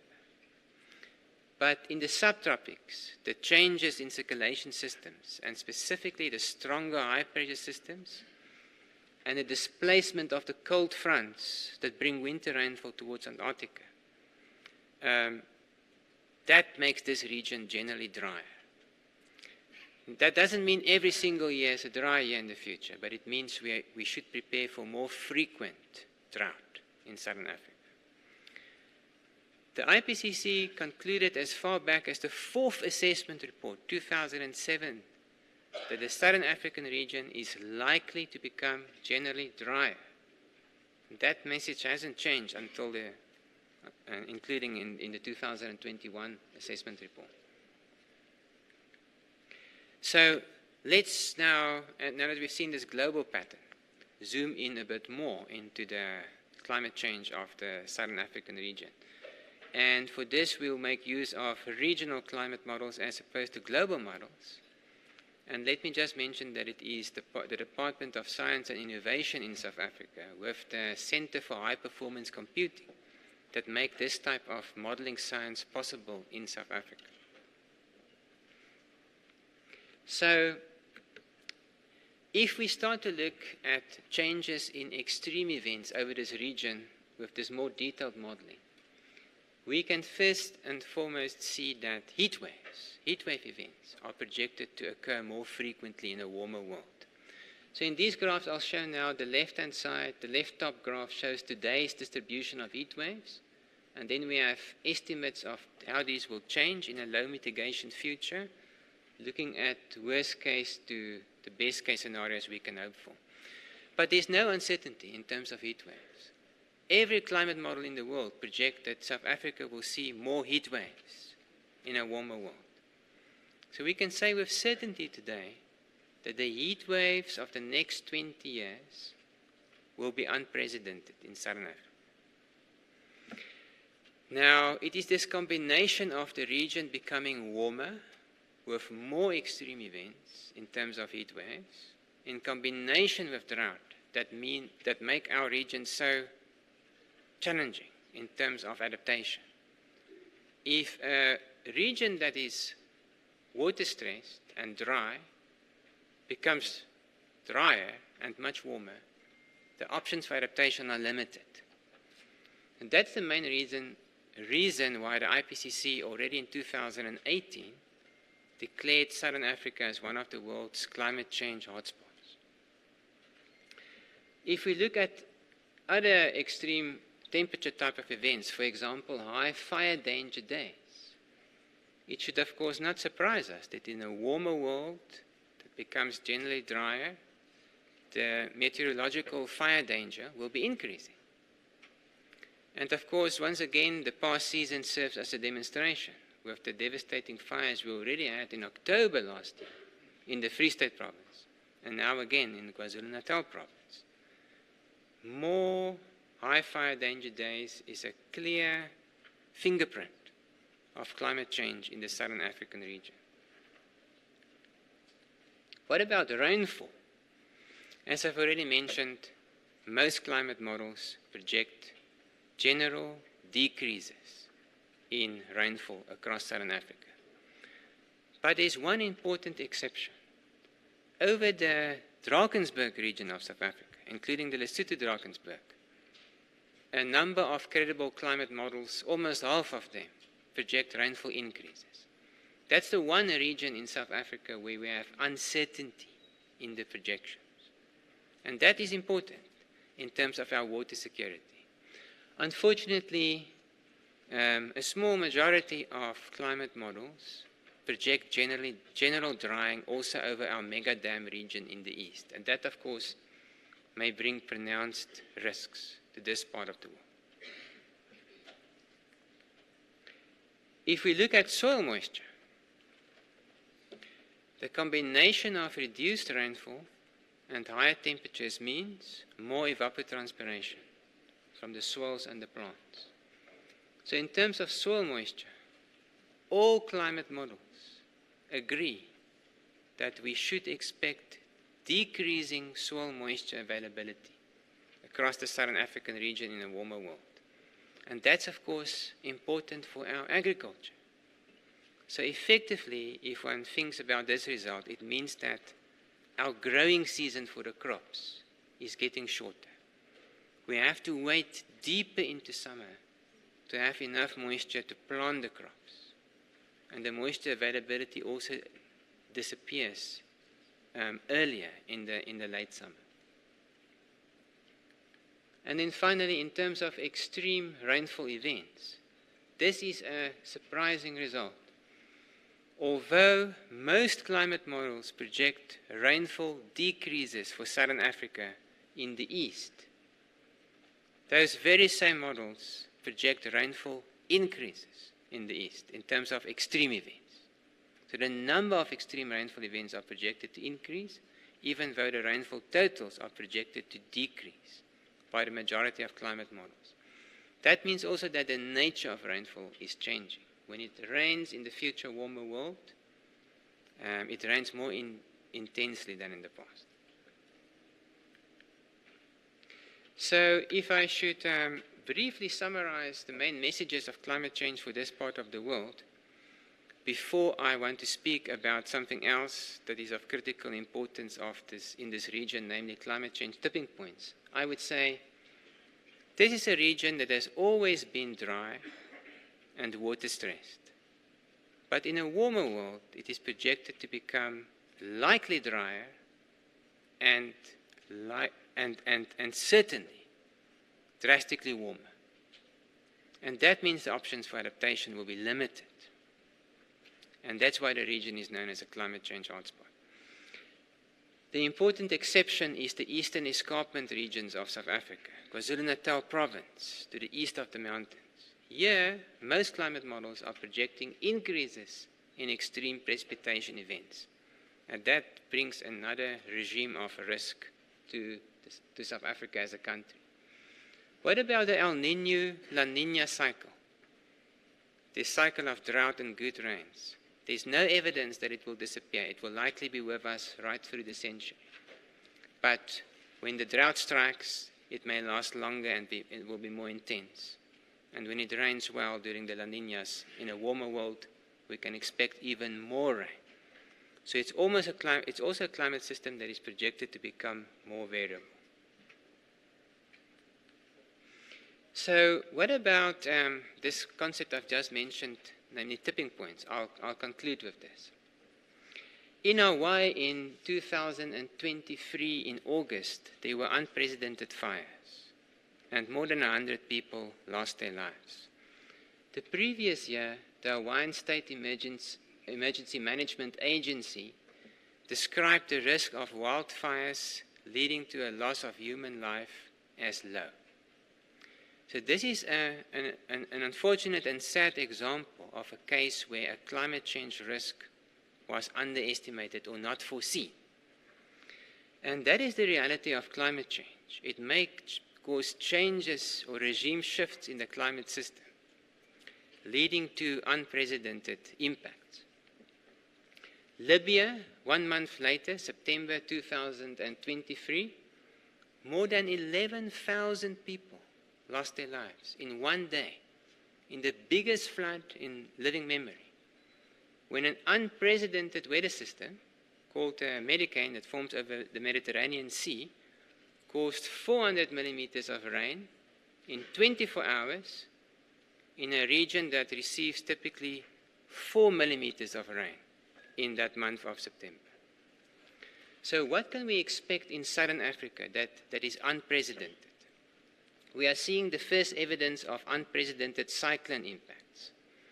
Tropical cyclone Idai in March 2019 killed more than 1,500 people. Tropical cyclone Freddy, 1 year later, 4 years later, also killed about 1,500 people. So we need to prepare for the possibility of an intense tropical cyclone moving further to the south, reaching us maybe in Maputo or in the Limpopo River Valley of South Africa, where such an event has never occurred before. And then the Durban flood, the worst flood we've had in historical record in South Africa. It killed more than 540 people. There's now also climate change evidence, formal research that has been undertaken, that proved that President Ramaphosa's statement that the event was part of climate change was correct. The event was made 40% worse by climate change. The science now tells us. So for me to conclude, long-lasting droughts may be the biggest risk in the context of this meeting. The biggest single economic risk in South Africa is the possibility of a long-lasting drought causing the Gauteng province to run out of water. The Gauteng Day Zero drought is the biggest single climate risk economically in the view of my institute in a changing climate. So for me to conclude, it is also our task as the climate scientists, in combination with the economists, to think about what are the biggest unprecedented type of events that may occur. and I think they are the Gauteng Day Zero drought, such long-lasting droughts that bring eventually the collapse of the cattle and maize industry that is currently foreseen in the second half of the century. And then, of course, something we've never had before, a category 3 to 5 hurricane moving as far south as Maputo. And this is the very last slide. Despite all of this doom and gloom that the science unfortunately brings us about our future, there is hope for 3 reasons. The 2 degrees Celsius warmer world never need to occur if the global climate change mitigation process is successful. We can still avoid many of these impacts. But secondly, climate science in a country where there's a road towards policy gives us the opportunity to prepare. So we must make sure that unprecedented events are not also unexpected. Then we have a chance to prepare. And finally, as I've mentioned, here in South Africa, via the FFE, the PCC, and the National Treasury, there's really a wonderful track record of climate science interacting with policy. That's my contribution, colleagues. Apparently I've exceeded the time. Thank you so much for the opportunity. Thank you.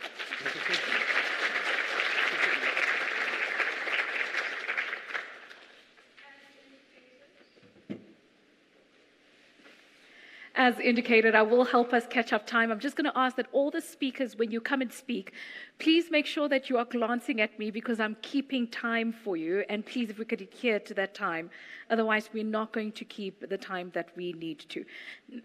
Next up on stage is somebody who's going to deliver a speech on behalf of the Minister of Forestry, Fisheries and Environment.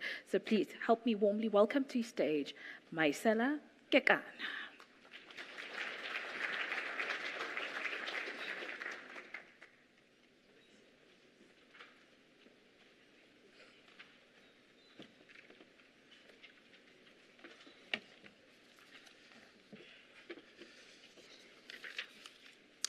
Good morning, ladies and gentlemen. As you've heard, I'm going to be delivering this speech on the new Minister of Department of Forestry, Fisheries and the Environment, His Excellency Minister Dion George. I suppose all of us have been waiting to hear some GNU perspective into the discussions. So I will not subtract or add anything. I'll read the speech as it is, and this is how it goes. The President of the Republic of South Africa, Your Excellency, Mr. Cyril Ramaphosa, the ministers present here today, Deputy Minister Masondo, dignitaries and esteemed guests, DG of National Treasury, business leaders and industry executives, civil society representatives, officials, esteemed guests, ladies and gentlemen. And let's imagine it's Minister George speaking, right?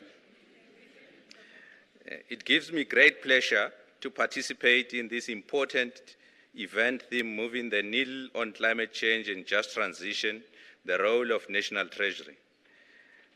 This event is pivotal in our democratic dispensation as the country aims to promulgate its very first Climate Change Act.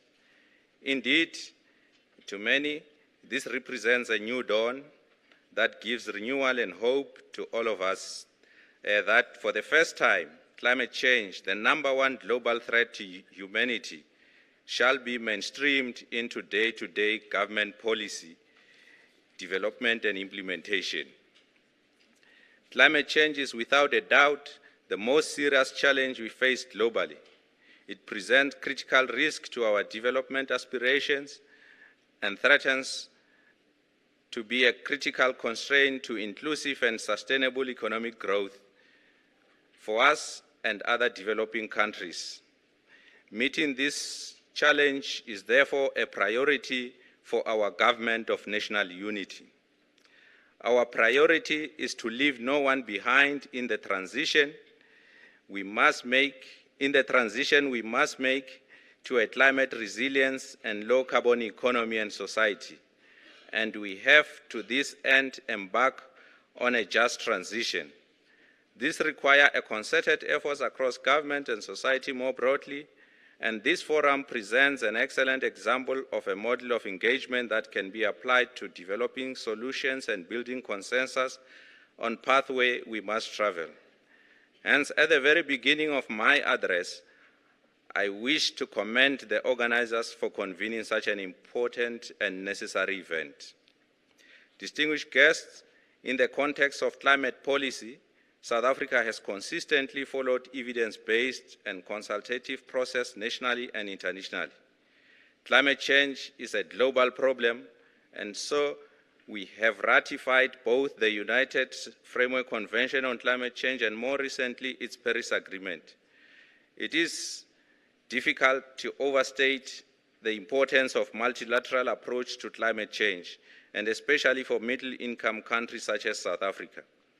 At a national level, South Africa faces unique challenges in transitioning to low-carbon economy, including addressing energy poverty and ensuring a just transition for workers in carbon-intensive industries.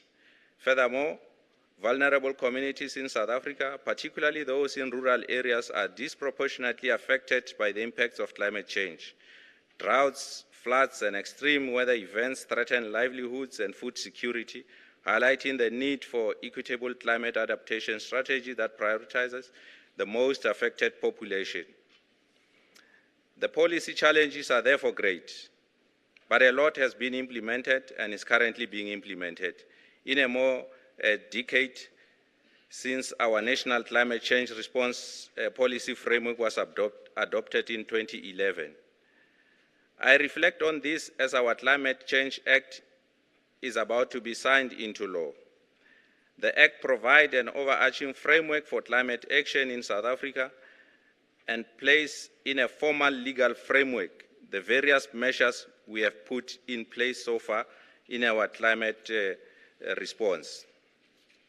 Ladies and gentlemen, we as a country have committed to a mitigation goal to contribute towards the achievement of Paris Agreement's long-term goal, which is to limit global temperature increase to 1.5 degrees or well below 2 degrees, which is contained in our 2021 revised nationally determined contribution under the Paris Agreement.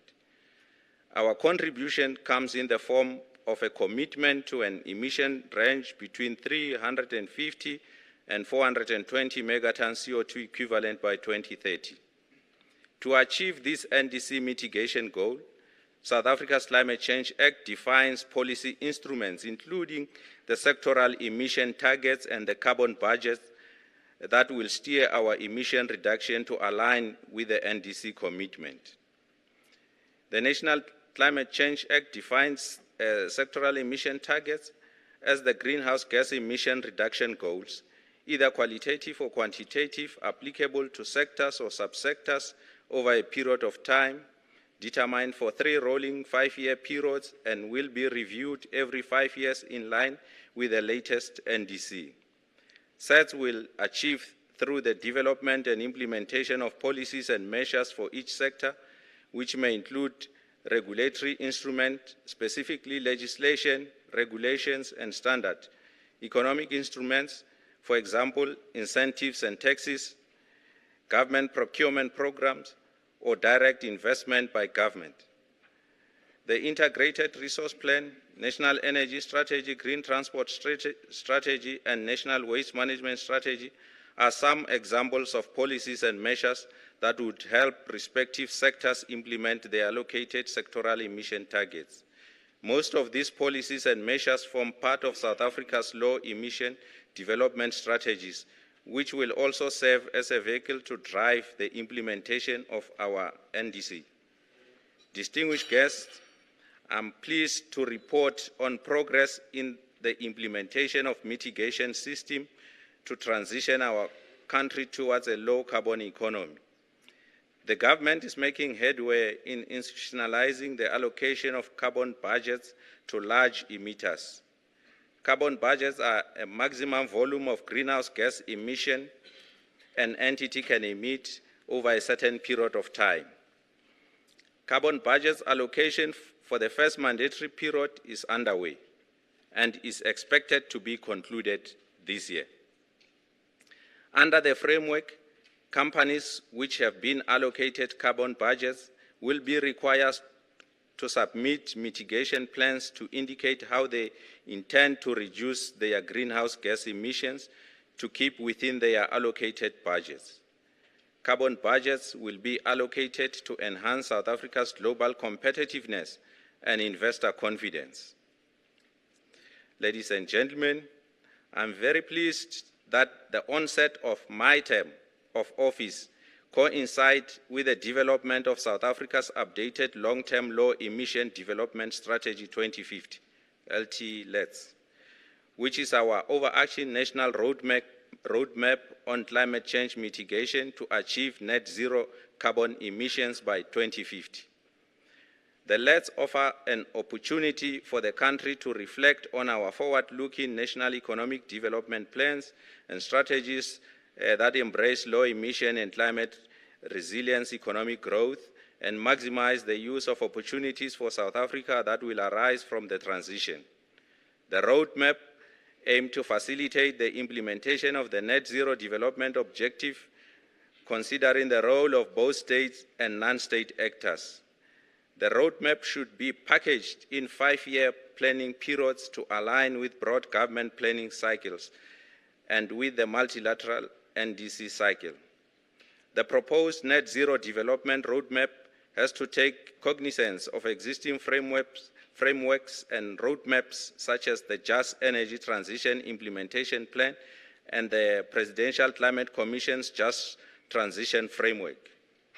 Part of this work will build consensus on development pathways that seek to address our triple development challenge, that is unemployment, inequality, and poverty, and aid stakeholders in dealing with significant levels of uncertainty facing the South African economy and its development trajectory in light of global transition. Ladies and gentlemen, our National Climate Change Adaptation Strategy presents the overarching national framework on how sectors and economy and society will build resilience to climate change.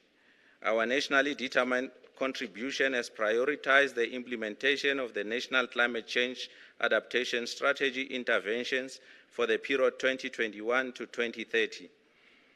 And the Climate Change Act established a range of coordination processes across government and between the 3 spheres of government to guarantee an integrated and comprehensive response.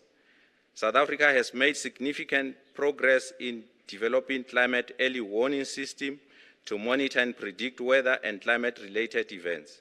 The country has invested in technologies and research to improve its ability to forecast and prepare for extreme weather and slow onset events such as droughts, floods, and heat waves. The South African Weather Services plays a key role in providing weather forecast, warnings, and climate information to the public and various sectors, including agriculture, disaster management, and urban planning. SOURCE uses a range of tools, including satellite data, weather models, and groundbreaking monitoring stations to monitor and predict weather patterns. In addition to national efforts, South Africa also collaborates with regional and international organizations to enhance its climate early warning system and response mechanism. These partnerships help to improve data sharing, capacity building, and the coordination of early warning efforts across borders. While progress has been made, challenges remain in fully integrating climate early warning system into decision-making processes and building resilience at community level.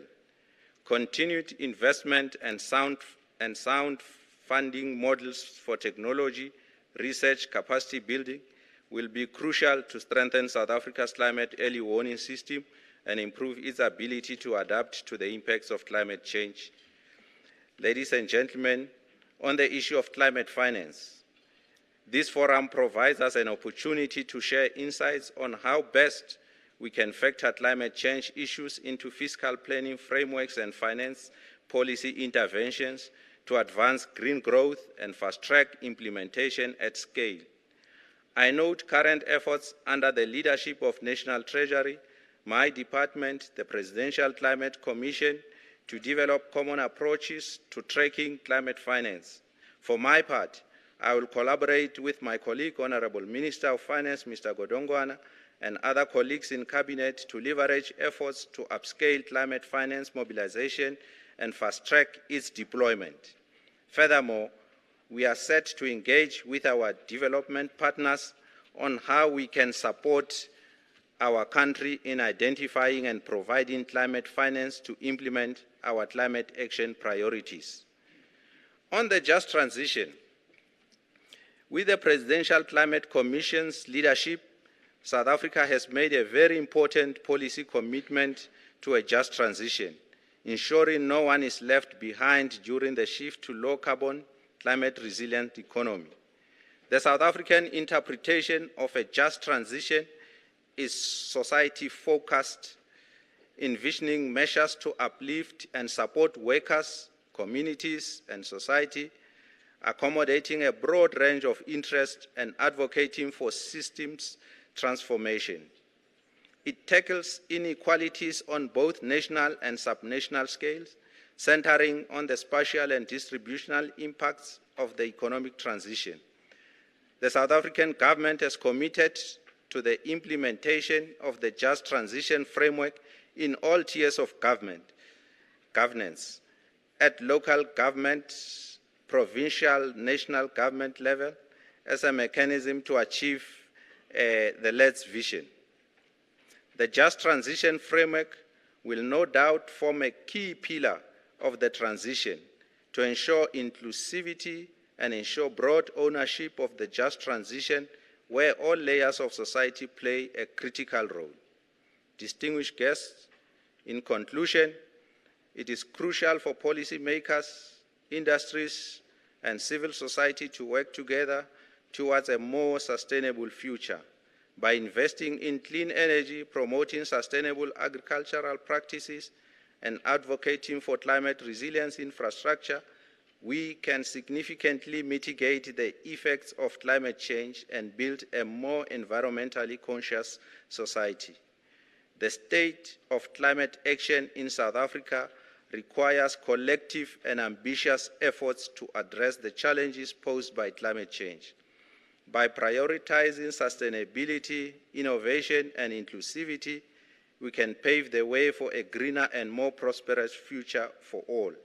Lastly, addressing climate change impacts and transitioning to a sustainable economy must consider the needs of marginalized communities who are most vulnerable to climate-related disaster and may bear the disproportionate burden of climate impacts. We look forward to working with all of you on implementing the climate measures we need. And Minister George would like to thank you.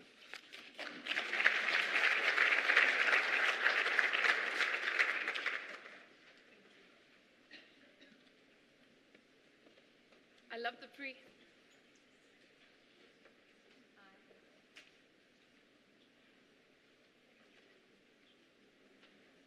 Thank you. I love a precursor to that, nothing less, nothing more, exactly as it was given verbatim. We're now going to move over to more messages of support. I'm going to introduce the three speakers together, although they can speak separately. Please note that each speaker has been allocated only 5 minutes each. We want to make sure that we can then stay within the time allocation. So first up on stage, we'll have the French ambassador to South Africa, His Excellency Mr. David Martineau. Then we'll have Mr. Marino Cunat. I hope I'm saying it right. That's Chargé d'Affaires for the Embassy of Switzerland to South Africa. And that trio will be completed by Mr. Nxolisi Mgojo, President of Business Unity South Africa. Thank you very much, Excellencies, ladies and gentlemen. What to say when the President said it all? Well, repeat. And especially because we've been urged to show wisdom. So English is not my native tongue, but I am told that knowledge is about knowing that tomato is a fruit, and wisdom that you shouldn't put tomatoes in your fruit salad. So I will start with two figures. 5.3%, this is the fall in global greenhouse gas emissions compared with 2019. That is very promising. The problem is the second figure, 43%. This is the reduction we need within the next 6 years to keep global warming below 1.5% in accordance with the Paris Agreement. We need to do more than what we are doing right now. For this reason, we have committed to very high ambitions at COP28 last year in Dubai for energy transition. Transition away from fossil fuels so as to achieve net zero in 2050, triple renewable energy production by 2030, and accelerate zero and low emission technologies, including nuclear. So to live up to these commitments, and because science shows that the persistence of coal in the global energy mix is the main reason for the lack of progress, South Africa has obviously a key role to play in making a difference globally. Because its electricity mix relies at 80% on coal, South Africa is the 15th largest emitter of greenhouse gases in the world. South Africa has decided to rise to the challenge of the energy transition, an ambition confirmed consistently and courageously by President Ramaphosa. And we are determined to accompany her. The transition is also imperative for the country and for South Africans because the economic and social consequences of its electricity mix are very worrying. I have 4 examples of them here. First, air pollution, in particular the one associated with coal use, is seriously damaging the health of South Africans. It is estimated to cause between 30,000 and 45,000 deaths a year. Not closing down these coal-fired power stations could increase the number of deaths by 2,800 a year. Second, considering the diminishing resources of water, the environmental impact is unmistakable. Coal-fired power plants require massive quantities of water, reducing the already scarce water available for other activities, including agriculture. On top of that, discharges from coal-fired power stations contaminate drinking water that the local population uses. Third, the coal industry and its jobs are not sustainable because South Africa coal reserves are depleted, because the markets are changing, as the President said, and because the customers are changing. The CBAM is a good example of that. With its Green Deal and its commitment now registered in law to become the first climate-neutral continent by 2050, the European Union is keeping up to its responsibility in the fight against climate change, whatever the cost for European industries and consumers. But as the EU raises its own mitigation ambition, including decarbonization targets for European industries, and as long as less stringent mitigation policies prevail in many non-EU countries, there is a risk of so-called carbon leakage. Carbon leakage occurs when companies based in Europe move carbon-intensive production abroad to countries where less stringent mitigation policies are in place, or when European products get replaced by more carbon-intensive imports. This would undermine EU efforts to decrease emissions and ultimately global efforts for mitigating climate change. So this carbon border adjustment mechanism, CBAM, is the EU's landmark tool to put a fair price on greenhouse gases emission during the production of energy-intensive goods. A price equivalent for goods imported and domestic production. This mechanism will force entire industries, such as cement and steel, to change their production method. Fourth and last, there is less and less appetite to fund coal-fired power plants. Since the Paris Agreement in 2015, an increasing number of international donors have pledged to stop funding projects linked to fossil fuels. I could quote the G20. that South Africa will chair no later than December. In 2021, the G20 has pledged to end public financing of coal-fired power plants in third countries without an emission mitigation mechanism.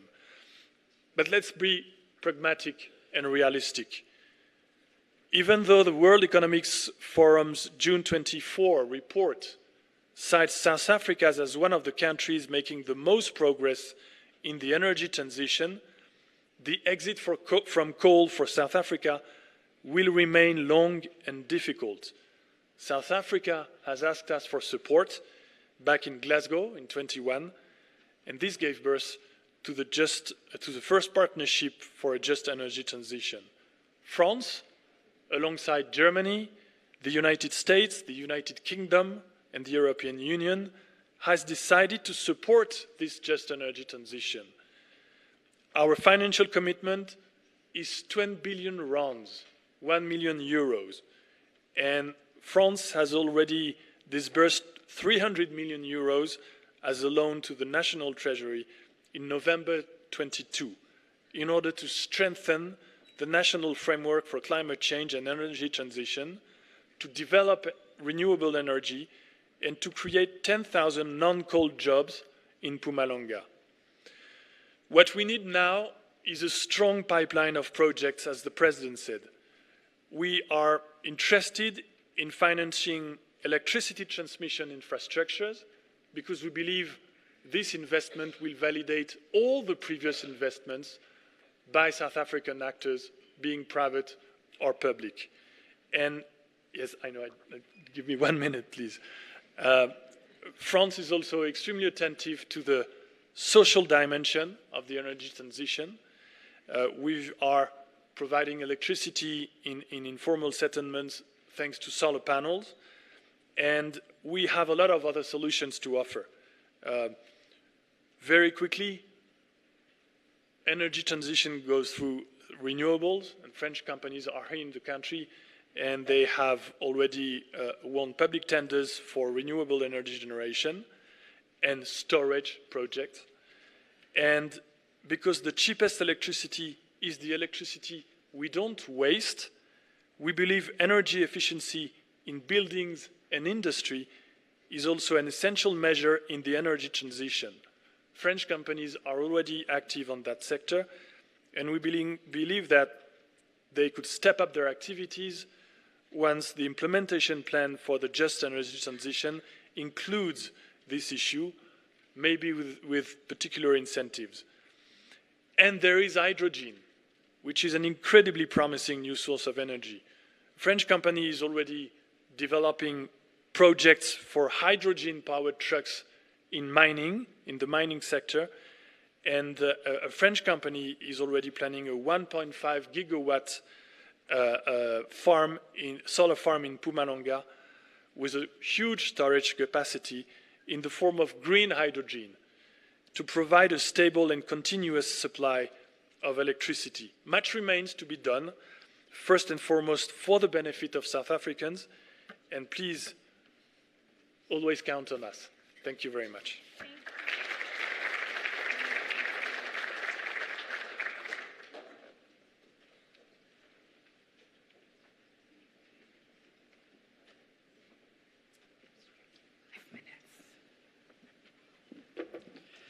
So I just learned that it was hard to make a joke after the French ambassador, so I'll stick to my text.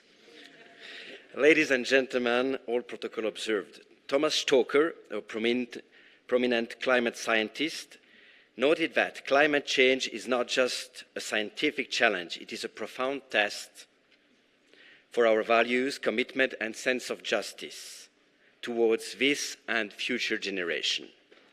I believe that these words resonate very well with the dialogue of the next 3 days and what has been just stated this morning.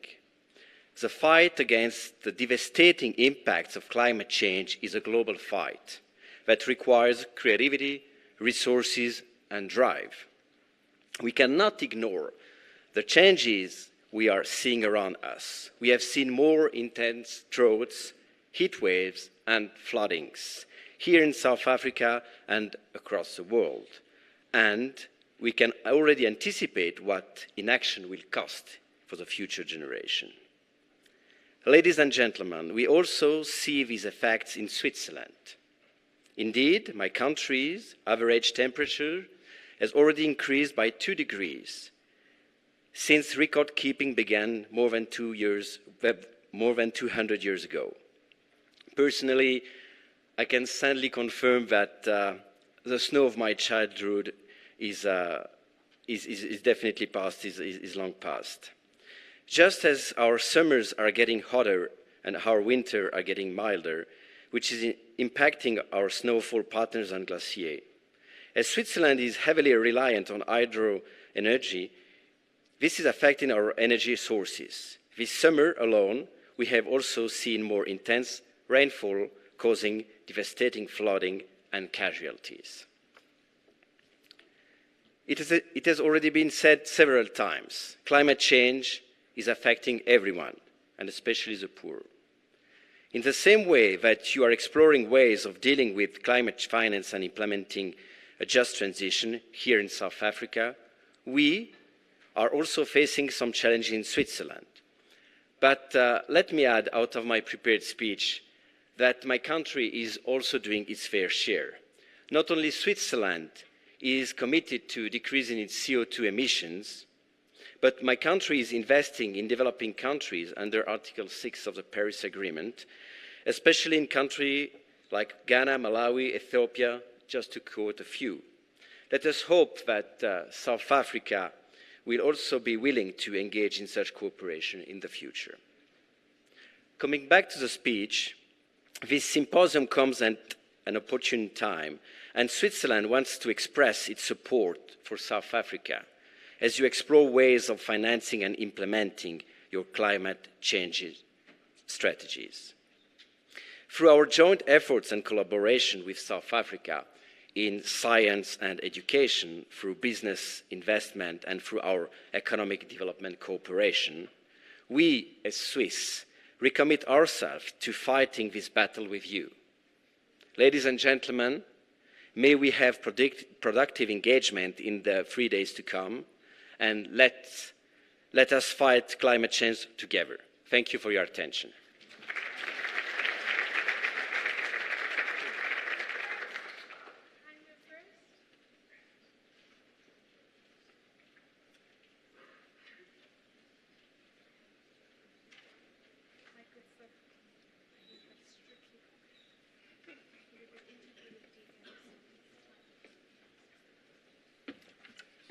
I've taken your instructions.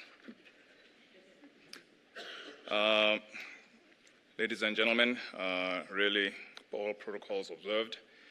It is really an honor to be standing here today, really engaging on this critical topic.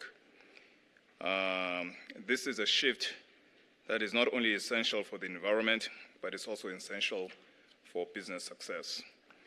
At this critical juncture, we must recognize business' pivotal role in South Africa's transition to clean energy. This is particularly significant given the ongoing consequences of climate change and its detrimental effects on our economy and the people's well-being. Our economy's heavy reliance on fossil fuels for electrical generation presents a significant hurdle as we work towards a low-carbon future. The energy sector is responsible for the largest share of greenhouse gas emissions in South Africa, despite our country having contributed the least to global climate change. Yet, Africa is disproportionately affected by its consequences. Creating climate-resilient economies goes beyond simply reducing emissions. It involves adapting to the inevitable changes brought about by insufficient global emission reductions. As business, we not only continue to evaluate climate impacts, but also take proactive measures to safeguard our operations and employees, ensuring sustainability and stability in an unpredictable climate.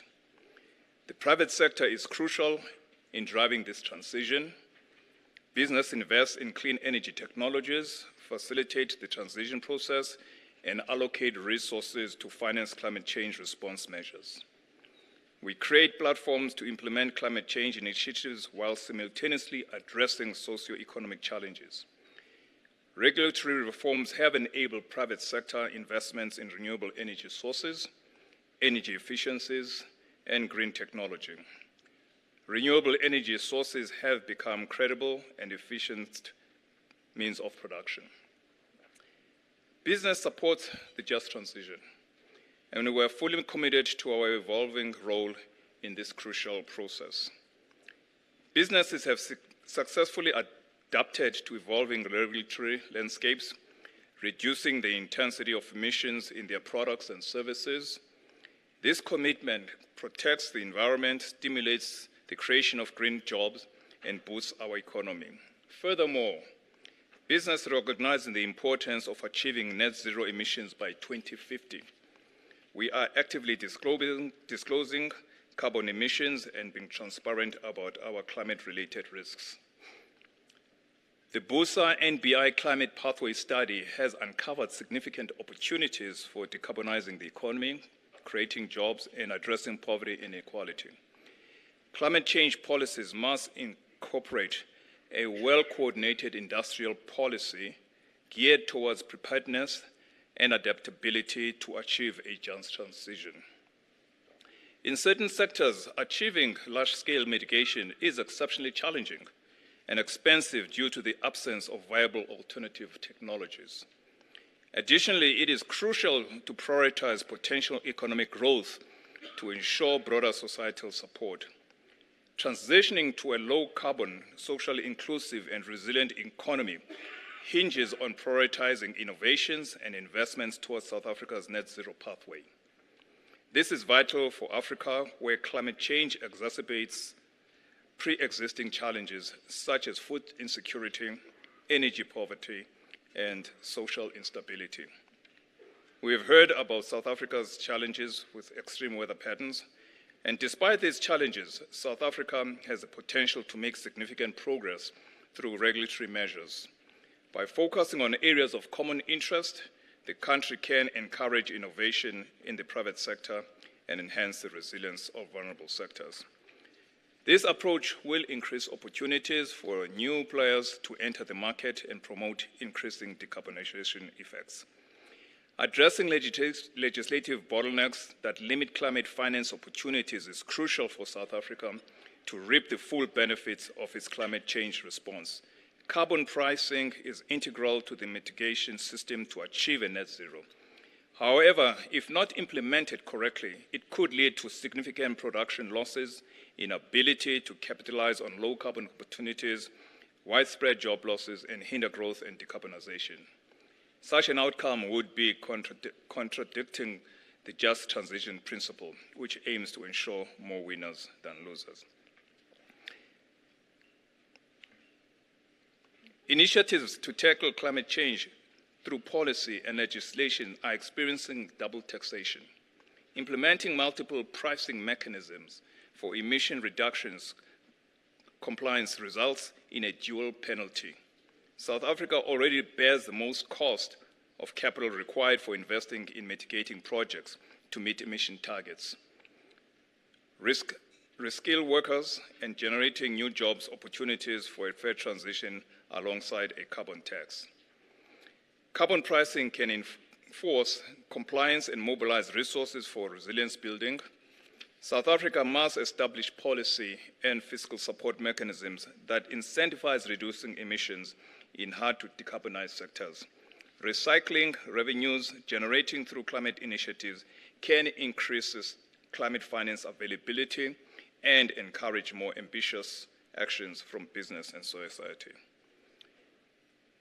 Collaboration between business and government is key to addressing structural issues and achieving tangible results, as demonstrated by the Energy Action Plan and efforts to improve rail and logistics. In conclusion, the journey towards a low-carbon, climate-resilient, and ecologically sustainable future may be challenging, but it presents numerous opportunities for innovation, growth, and leadership. By harnessing the strengths of the private sector and aligning our policies with actions with our climate objectives, we can achieve a just transition that benefits all South Africans. Thank you.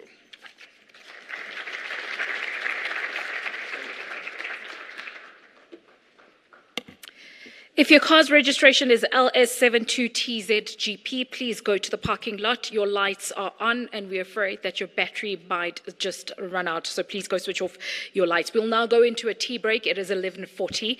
If you don't need to be outside, just take a leg stretch and stay. If we can please have you all seated by no later than 11:55. Unfortunately, because of time constraints, if you're not back in the room, we're just going to continue with the panelists and the moderator, and I'm sure you don't want to miss out. So please do make sure that you're back and you're seated at 11:55. Enjoy.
What's the time now? What does the time look like for me? Okay. Oh, but they're not mic'd.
Fantastic.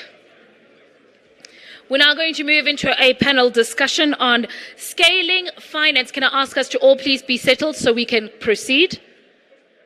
We're getting a lot of feedback on stage, so we won't be able to start the panel discussion.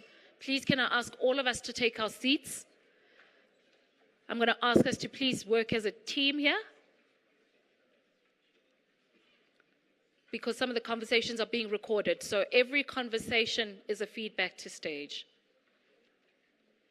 Thank you. We're now going to move into a panel discussion about scaling finance for a just transition and the design of appropriate financing mechanisms. This will be moderated by none other than Dr. Crispian Olver, Executive Director, Presidential Climate Commission. On his panel today, we are joined by Ms. Wanga Tsibi, Acting Chief Director, Liability Management, National Treasury. We're also joined by Ms. Kwezikazi Vintful, Manager, Municipal Project and Finance, Presidential Climate Commission. Next to her, we have Ms. Joanne Yawich, JET IP Project Management Unit from the Presidency. And making up then the fourth panelist, we have Mr. Adrian Chikowore, Researcher, Resources, Mobilization and Climate Finance, Institute of Economic Justice. Please, a round of applause for our panelists. Thank you, Tami, and very good morning, everyone. It's great to be here and to see such a wide cross-section of you in this audience. We've had a lot of speeches this morning, and what I want to do with this panel discussion is keep it a little bit lighter, a little bit more interactive, and if we can also find a bit of time, I'd like to have some questions from the audience as well. So we're looking at how to scale finance for the just transition. And this morning you heard a very comprehensive set of inputs around what we need to do for mitigation, particularly investing in the energy transition and in transport. You heard bold proposals around adaptation in response to what Francois presented, which was a really alarming set of scenarios. And we've heard from a number of speakers, including the President, about the importance of a just transition, which means investing in skills development, in people, in economic diversification, in SMMEs, and putting the social support in place to cushion workers and communities as we transition. So I'm going to turn to our panel, and I wonder, Wanga, if I could start with you. So Wanga, for those of you that don't know, sits right at the center of Treasury's financing operation. So she's doing all these complicated negotiations around policy loans and budget support, and amongst her many areas of work is also raising finance for the climate transition. So I'm going to ask Wanga if you could reflect on positives and negatives. What's worked in your opinion around raising finance for the sovereign? Where have the challenges been? And what do we still need to focus on going into the future? Thank you, Crispin. Thank you for this platform where we are able to come together and reflect, especially as National Treasury, on what has worked and what hasn't worked, and some of the initiatives that we're putting in place to address the challenges. I think maybe just briefly before I get into that, just to say that National Treasury has been involved in the JET funding from the onset at the back of that 8.5 billion commitment at COP26. And even when we did organize ourselves internally, we've got a climate finance working group internally. We've had various engagements with the PMU, the presidency, as well as the PCC. We were of the understanding that that $8.5 billion that was committed was not sufficient. And therefore, if you look at the current estimates, is that about 1.5 trillion would be required, and that's just for the three areas, which is the electricity, the green hydrogen, and also electric motor vehicles. And so going into this conversation, we understand that there is a need to upscale investment as it pertains to just energy transition to ensure that we are able to meet South Africa's needs. And maybe just going into the details, myself and my team at National Treasury are responsible for financing the government's gross borrowing requirement. And over the past 2 to 3 years, we've been very intentional in terms of how we raise this funding, in that the funding should be able to support just energy transition.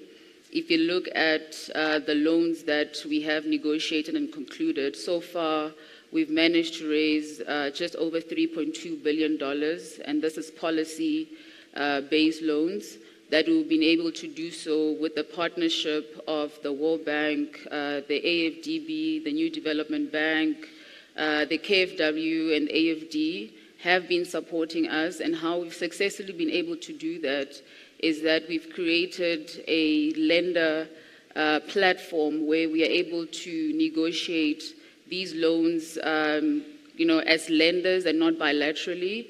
And so that has been one of the success points. And even currently, we continue to negotiate these loans. Currently, we have our DPO3 that we're currently negotiating with our various partners and lenders.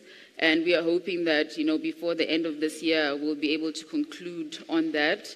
And that is also another way in which we are upscaling investment. We understand that policy loans are not the only areas in which we need to look at, but we believe that through engaging in these policy loans and raising policy-based loan, we are able to create space for project-specific financing, where at some point we are able to match the financing to the specific projects. And we could basically do that through other initiatives, like Treasury is rolling out a climate budget tagging process, which we can use as well to be able to track expenditures that it's linked to climate finance as well. So there's quite a number of initiatives that we are putting in place. Maybe just to highlight quickly some of the challenges that I think are quite important that we elevate to this forum is around when you look at funding for municipalities and funding for SOEs. And I think it's quite important, and it's a good thing that some of our lenders are actually here, that when you look at institutions such as municipalities, municipalities don't have the ability currently to raise their own funding, not only to raise funding, but also to implement these projects And so it would be quite important that the funding that we raise is also funding that is aligned or comes with technical assistance in order to give them the capabilities to implement, and we're able to ensure that we implement service delivery and we do it on time. Secondly, lastly, if you look at state-owned entities, mostly their balance sheets are quite compromised. And if you speak to our JP partners, they will tell you that they are not comfortable to lend to SOEs without sovereign guarantees. And that really speaks to the opposite of what we're trying to do as a sovereign. You know, we want these SOEs to be able to raise funding at the strength of their own balance sheet. So, I mean, if you're coming with funding, there has to be some form of risk appetite that you should be able to take when doing business with this SOE. So it's quite important that, you know, we elevate these discussions and these points. And lastly, just to say, headroom is quite important. If you compare, I mean, if you look at South Africa, the size and the needs, our needs are quite big, I mean, large compared to other maybe African countries.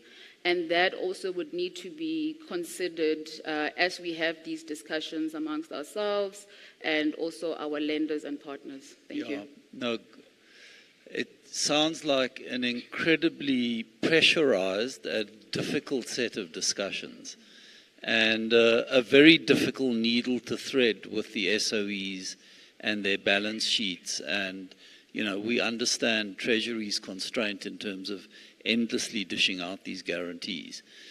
So, Joe, I wonder if I could turn to you. I mean, you're like the meat in the sandwich. She heads up the project management unit for the JET IP in the presidency. They came up with, I must say, an incredibly well-written implementation plan for the JET IP. But I know you've been pulling your hair out around raising the funding for it. So, I mean, maybe some reflections from your side, successes and challenges. Thank you. Thanks, Crispin. Yes, we are the meat in the sandwich, and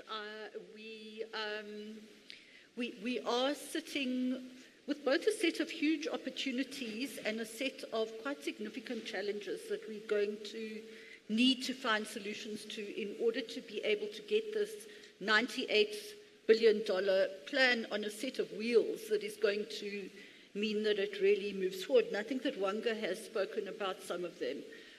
It really is the fiscal headroom in the country. It is the balance sheets. It's the balance sheets not only of the SOEs, it's also weak municipal balance sheets.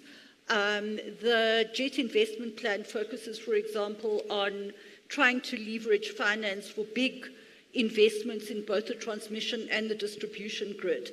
And in the face of weak balance sheets, being able to get that money moving is obviously a very challenging issue. And so I think in the face of that, it's been easier to deploy the policy loans than it has been to be able to look at the project finance issues. But I do think that in order to be able for us to deliver on the JET IP, we might need to think about new ways of doing things. I think maybe better ways of getting public-private partnerships up and running. Also public-private partnerships that I think have built into them a much better way to ensure that the benefits of those partnerships are spread to communities and to workers who are involved in the infrastructure that is developed as a result of that. So I think the PPP side, I think we've got a lot of work to do as a country around blended finance and looking at how we can leverage concessional finance and grant finance in order to be able to ensure that money can flow.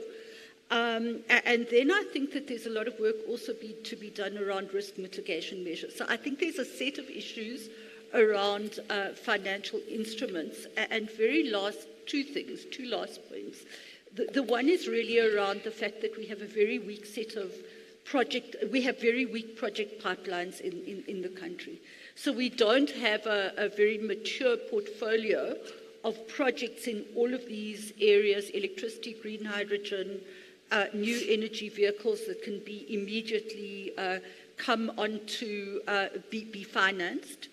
And that is something that we need to do, and it becomes a much bigger issue when it relates to the just transition. And there we face a situation in which there is enormous need on the ground from communities, from workers, from SMMEs, for financing in ways that are appropriate to them and for grant financing. But there's a lot of support that is needed in order that the finance that is on the table can actually be taken up and used in useful ways. So that gives you a sense of some of the issues we are facing. Yeah, no, that's very useful. And I mean, again, an incredibly demanding job, trying to see the actual investment flowing. And I'm going to come back to you on the question of leverage. So you've touched on some of the points there. But Kwezi, I wonder if I could turn to you. I mean, you've been looking long and hard at the most difficult part of this operation, which is how do we get money into the just parts of the transition? And I wonder if you could just share your reflections on what the challenges are. Thanks for that, Edie, and good afternoon to everyone. So the PCC has been working a lot on basically trying to understand, firstly, the changes that have been happening at a obviously domestic and international market sense, where we're seeing a lot of movement from your high carbon emitting industries to a more low carbon green sectors. And what the just transition aims to do in its fundamental basis is really to ensure that there is adequate sharing of risk and rewards between workers, communities, and industry with this change. And also just in particular those workers and communities that are more severely affected by the transition, whether transitioning in or transitioning out of the brown sectors. And some of the panel members have already touched on the importance of the role of finance, the role that finance is going to play in this transition, and looking at both the private and the public sectors in supporting the transition. We have found that there are ultimately a lot of systemic as well as project level issues. So the PCC has been developing what is being called the Just Transition Financing Mechanism recommendations. And here, firstly, what we're trying to do is really understand what these barriers to the mobilization and scaling of finance is towards the transition. We're also looking at what needs to be done or what can be done to sort of stimulate this already existing ecosystem of players and partners such as the National Treasury, such as the DFIs that exist within the country. Just stimulating that national ecosystem to really try and pull out of them certain functions that can be progressed within those institutions to ensure that the just transition is realized. I think the PCC has been very clear on the need to ensure that the element of the justice element of the transition is maintained and is prioritized. We make reference obviously to the just transition framework and the principles that underlie the just transition that are named there, and bringing to these conversations such as this one the importance of prioritizing communities, small businesses, municipalities, and workers that are impacted by the transition. We've also always maintained the need for how critical it is to integrate the efforts of what's being done on the ground, so by the different players. And also just firstly amongst ourselves as a country, being able to identify who are the players that can pull certain levers, that can fulfill certain functions in such a way that we are able to progress this thing, but then also looking to the international finance community to say that we need more quality and innovative financing structures. We need more grant financing that actually speaks to the needs of communities, local industries, local municipalities, and such. Thanks. Good, thank you for that. Adrian, IEJ has been quite outspoken about many of these things that we're discussing, the policy loans, the JET IP. can you share with us your critique of the current financing system? And maybe, you know, what also is working in your opinion? All right. Thanks a lot, Crispin, for that. You know, as civil society, we play this watchdog role on what government is doing in terms of financing for climate resilience in the country. And to start with, I believe appropriately designing and scaling climate finance is essential in achieving a truly inclusive, just transition. We believe institutions such as development finance institutions can play a critical role in South Africa's just energy transition and even in the investment plan itself. But then there are a number of issues with the approach that government has taken in terms of engaging with these institutions. To start with, I think DFIs actually have to be publicly accountable, and I think it's within their own mandate to ensure that there is that kind of requisite to support sustainable and inclusive development. And then these institutions, we name the World Bank, the Africa Development Bank, the DBSA, the IDC. We actually believe that they're well positioned to contribute towards the significant tracking, monitoring, oversight of the JETP implementation. But then there are issues around how they need to strengthen their environmental and social safeguards or even their development financing policies to ensure that the just energy transition is sustainable. Secondly, I think one of its, the type of financing is one of the crucial issues, concerns we have. And we believe that South Africa and the developing world, who are largely affected by climate change, are not necessarily responsible for the catastrophes and the impacts that they're facing. And we believe that there is need for countries in the global south, including South Africa, to actually get more of grants and heavily concessional financing than what's obtaining. At the very initial stages of that JETP, at least only 4% of the 8.5 billion was accounted as grant financing, and we believe that South Africa should not be needing to incur more debt to finance climate mitigation and adaptation.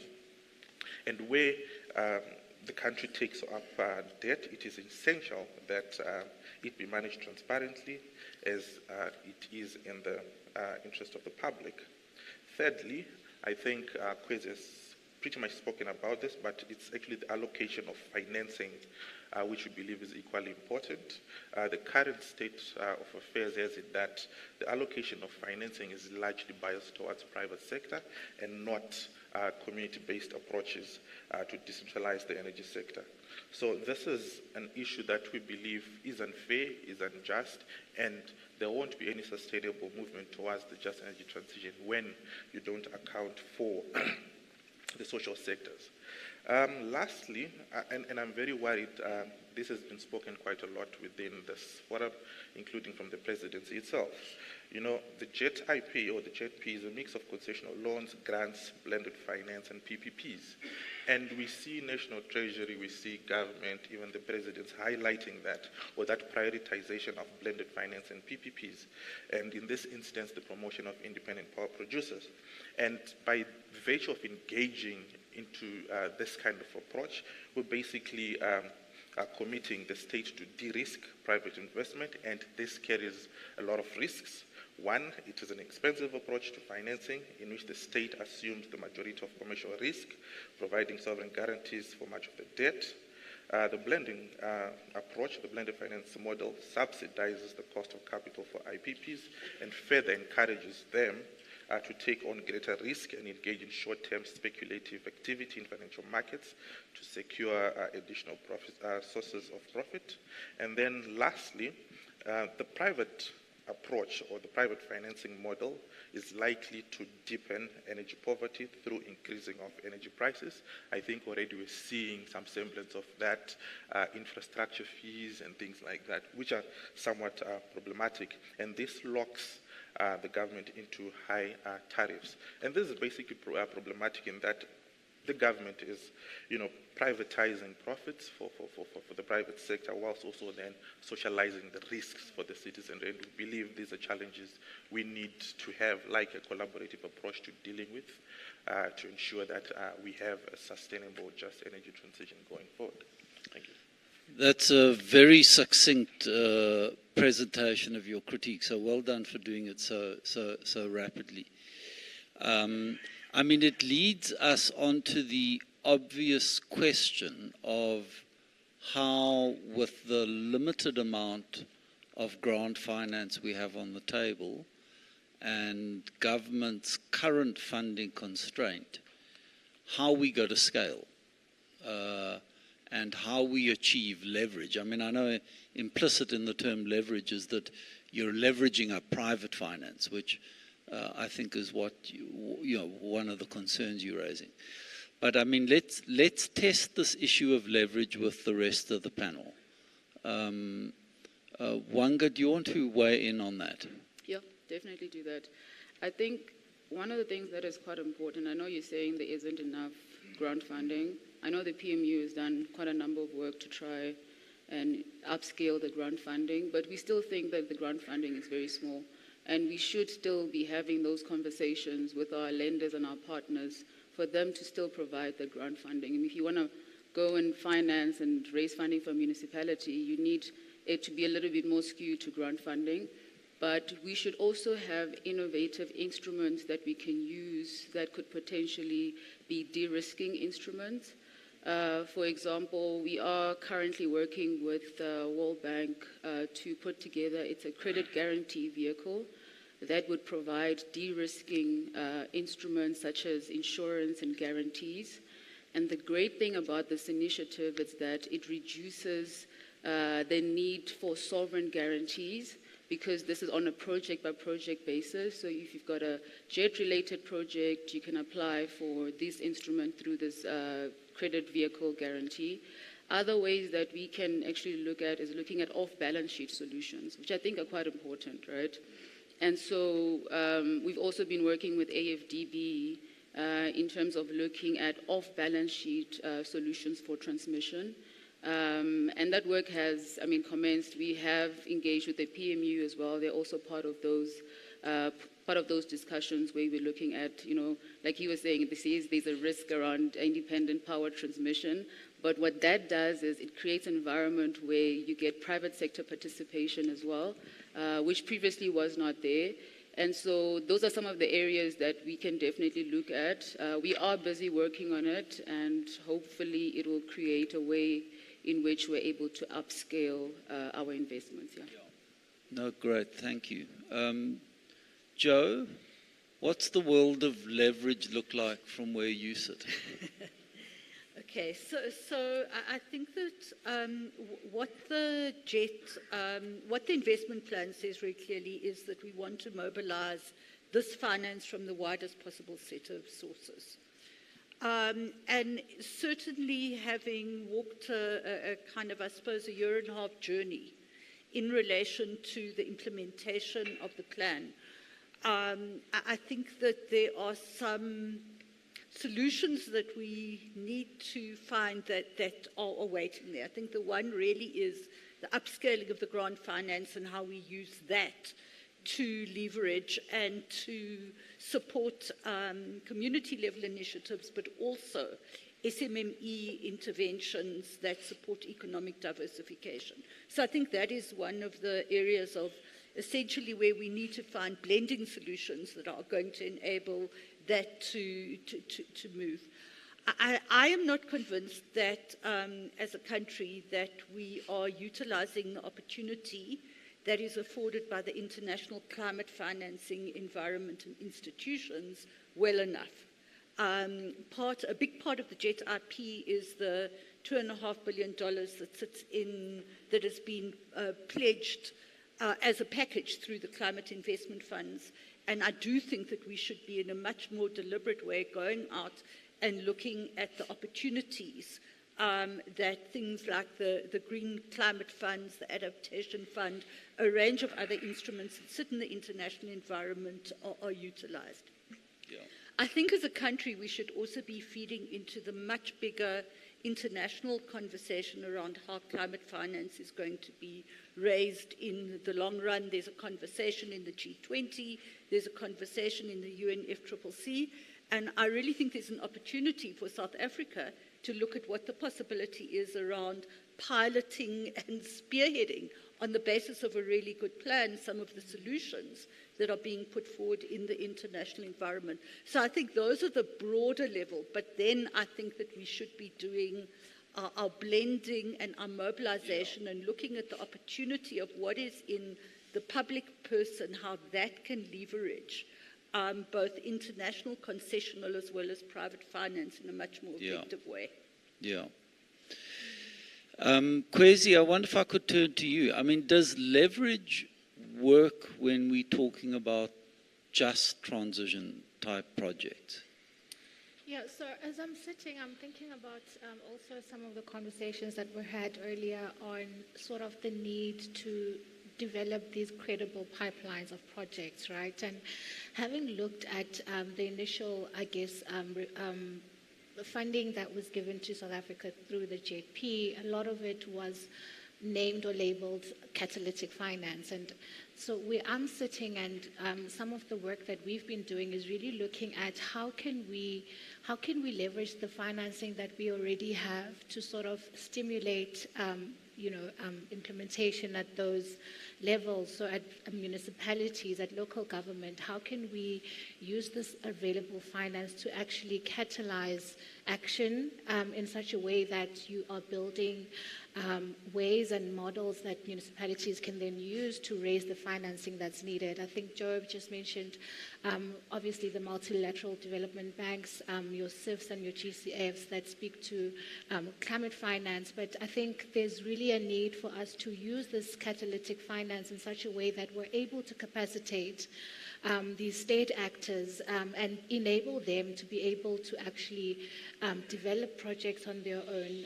As also speaking to some of the recommendations that we made in the JTFM, speak to the need to sort of oversee what's happening within DFIs and having them sort of to relook their mandate and to ensure that the imperatives of the just transition are included in what they ultimately do. I think there's a lot that can be done. We also speak to possibly having a fiscal review of public expenditure and seeing that JT initiatives or imperatives are actually included in tools and measures such as the green finance taxonomy. So I do think there's a lot of opportunity there that can see the just transition also taking a forefront in the rerouting of existing grants and what can be done to actually scale up this finance. Thanks for that. I mean, could I turn to you, Adrian? I mean, I think you've raised some valid points about debt sustainability, an equitable sharing of risk. The state shouldn't carry all the risk and the private sector all the upside. Is leverage a dirty word for you? Thanks, Christian, for that. So you see, there are a number of things that are problematic with leveraging, because I think the challenge that South Africa and other global South countries are facing is they're trying to solve a problem that is not inherently within the country level, right? The global financial architecture as is the current problem, and reform at the very top level will probably lead to the cascading of more or better sustainable approaches to financing. So we cannot talk about just climate finance when we have got a global financial architecture that is skewed, that is biased, and still hinged within that neoliberal thinking where the Westerners or the North are at the very top, and then they subordinate the global South. So that's the first kind of reaction I'll have to that. And then leveraging as it is, it's basically coming from initiatives from the World Bank, the Maximizing Finance for Development, the Cascade approach. You can even see that in GRID, where ideally they are pushing for the role of private sector within development financing. And this is from the onset a problem, because it then creates that vicious circle where you see African countries in debt, amongst other things. So basically that's where the chunk of the challenges have to be solved at before they come at national level. I think you're maybe if we've got a few minutes at the end, we can come back to this international agenda question, because I think you're raising some really important points there. But earlier you made the point about transparency. And I know one of the things that keeps Jo up at night is how does she measure impact in terms of the investment plan? And I think one of the concerns being raised about these policy loans is it's not that clear to see how it cascades through into projects and programs and measurable indicators. Wanga, could I put you on the spot and ask you how we measure impact through these various instruments that you're focusing on? Should I start? Yeah. I mean, if you look at policy-based loans are set, it's a program that's set against a number of prior actions. Those prior actions have indicators which you use to monitor. There's also reporting requirements as well. So you report as and when each prior action is achieved. That achievement is reported back to our lenders or partners. And so there's a monitoring framework, there's a reporting framework that we currently use, which is publicly available. So maybe responding to my colleague here around transparency is that this information is publicly available. Secondly, when we do raise this funding, if you look at Chapter 7 of our budget review, you will see that we detail these loans, how much we've raised, what was the interest rate, what was the grace period. So all that information is available and you're able to track each achievement of those set of prior actions that support the program. Yeah. No, very interesting. Jo? Yeah, maybe to... Sorry, I just call her Jo. Her proper name is Joanne. So don't follow my bad habits. She calls me Chippy, so it's like a quid pro quo. Thanks. Yeah, look, I think that Wanga is right, and I think certainly the first few of the jet policy loans were really set against prior actions, and I think those were critical prior actions. They were around the regulatory framework that the country has been put in place, around energy and electricity, the climate change bill, a set of the kind of big institutional building blocks that we actually needed in order to be able to achieve our climate outcomes. I think that, I suppose if there is a concern from the PMU, it is that in some of our more recent engagements and conversations with some of the lenders, it appears to us that the kinds of indicators that they are thinking about are very much more directly related to implementation. So instead of, here's a prior action and what is the result of that prior action, the conversation, I think, is moving a little bit to say, what have you achieved? And I think their drawing those links is a much more difficult thing. Having said that, I think that mechanisms like the climate budget tagging work that Treasury is doing, I think is kind of one of the big solutions to this. Yeah. I think in the long run, a better understanding of the way expenditure in the long run goes and what are the climate outcomes that are being achieved across the system so that the finance and the funds that flow into those policy loans, we can see what is the country achieving. For the JIP, what we've done is to develop a monitoring and evaluation framework. It's nested within the work that the DPME does and nested within the work that the PCC does.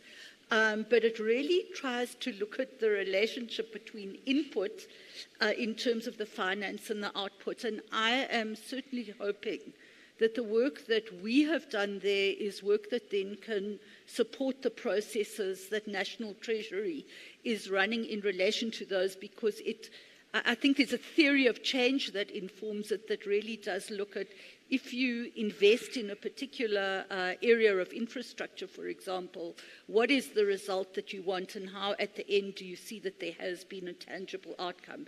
And so I think that a lot of it is about building those kinds of systems. And I think an open set of conversations is really important in order for us to find solutions that work for us all. Yeah. I've been given a time check by our Uber facilitator. And I did want to touch on some broader global issues, if I may. I mean, Adrian in particular, I think, has raised some real challenges around some of the systemic nature of the financing. And we've heard also from, Wanga and Joe and Kwesi about how bitty the aid that is available is given pretty much within, traditional development finance frameworks.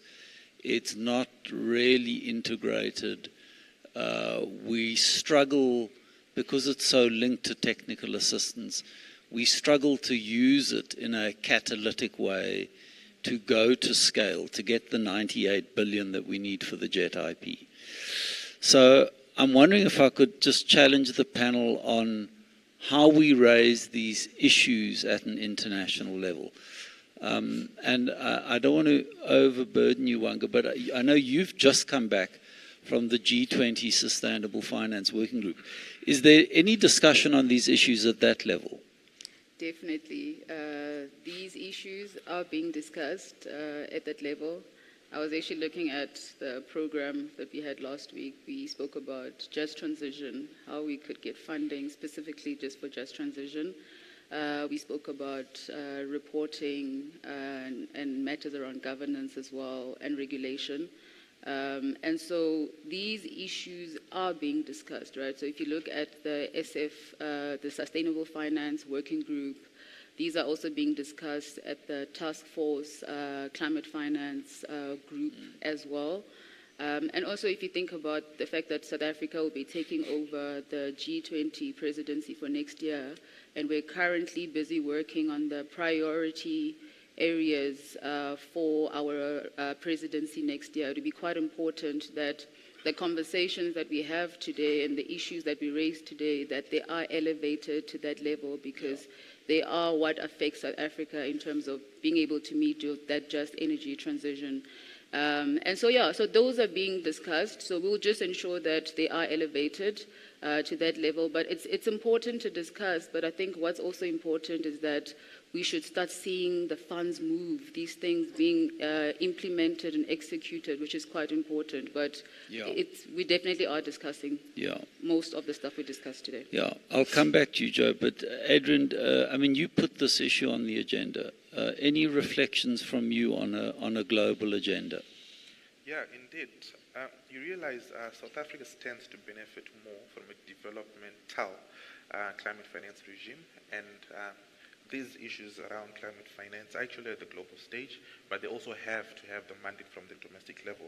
So take, for instance, issues around the reform of the global financial architecture. We've been discussing this at the AFDB annual kind of platforms, the World Bank and IMF meetings, at the climate change conferences, COP28, we were discussing this, and more recently around the G20, the IEJ is actually in the International Advisory Committee of the C20 as well as the T20, and we have been engaging with various engagement groups of the G20, and among some of the recommendations that we've been pushing for include reform of the international tax policy, the role of the UNTC within reforming the tax regimes globally, and here we're speaking around wealth taxes for the loss and damage fund, and then in terms of also reforming the global financial architecture to ensure the democratization of development finance institutions.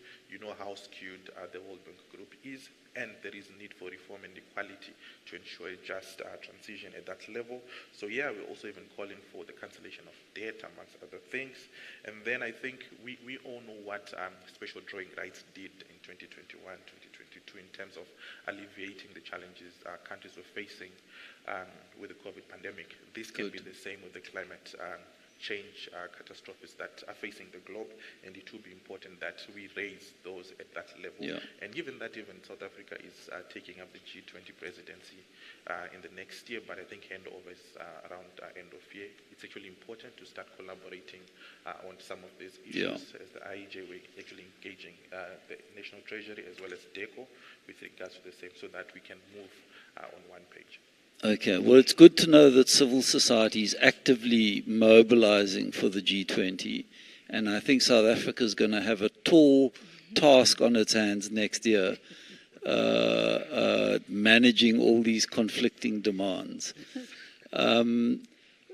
Final reflections from you, Joe, and then I'll turn to you, Kwesi, and then I've got to close, I'm afraid. On the international environment, I mean, I find myself in large agreement with Adrian on what some of the longer-term, larger solutions are. But, you know, this is an issue of political will internationally, actually. When we come down to it, the climate, if we believe that climate change is the existential risk of our time, then it is something that the international community should be financing. And I think that one of the, I mean, I have a long history in the international climate negotiations, and I remember all of the lead-ups to Paris and to the $100 billion annually that was talked about, and the catastrophic failure to actually mobilize that finance.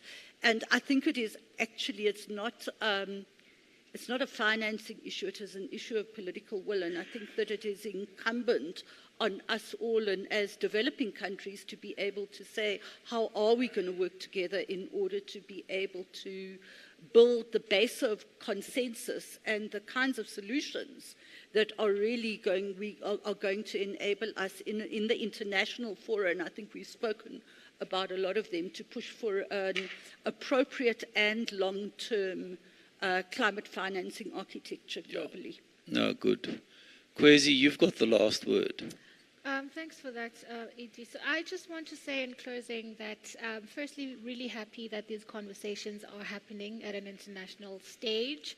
And I think that it's really important for South Africa to continue, beating the drum on what needs to happen, especially in terms of just transition financing. I think we talk a lot about country platforms and transitions that are country-owned and country-led. And I think it's really important that we present ourselves in the global stage with these imperatives that are stated in the Just Transition Framework, of really sticking to, making sure that all initiatives and all solutions that are created or developed for South Africa do lend themselves to being procedurally just, distributive and restorative justice, as is put in the Just Transition Framework. Thank you. That's a great closing line.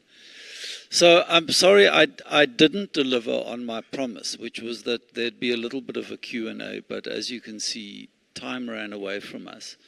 We've done, in a very short space of time, a whirlwind tour through all the complexities of scaling up finance for the just transition.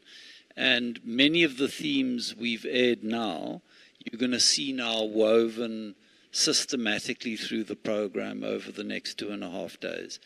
So this isn't the last word on these issues. We'll be picking them up throughout this conference and then weaving them together at the end of the conference on Wednesday. So that's it from me. I do want to say 7:15 this evening, so the minute we finished with the plenary, the Presidential Climate Commission is launching its recommendations on how to finance a just transition. And we hope that you'll be able to join us. There's some light entertainment, not too many speeches. We'll keep it fun. So come have a drink and network at that event. Thank you very much. Thank you. I'm going to ask that you please remain on stage while I do this quick announcement. You took my announcement away from me. Oh, I'm sorry. Just joking. It's okay. Thank you so much to the panelists. Please, a round of applause for them one more time. And Dr. Crispian. So when we come back from lunch, please make sure that you are seated by 13:45. That's 1:45.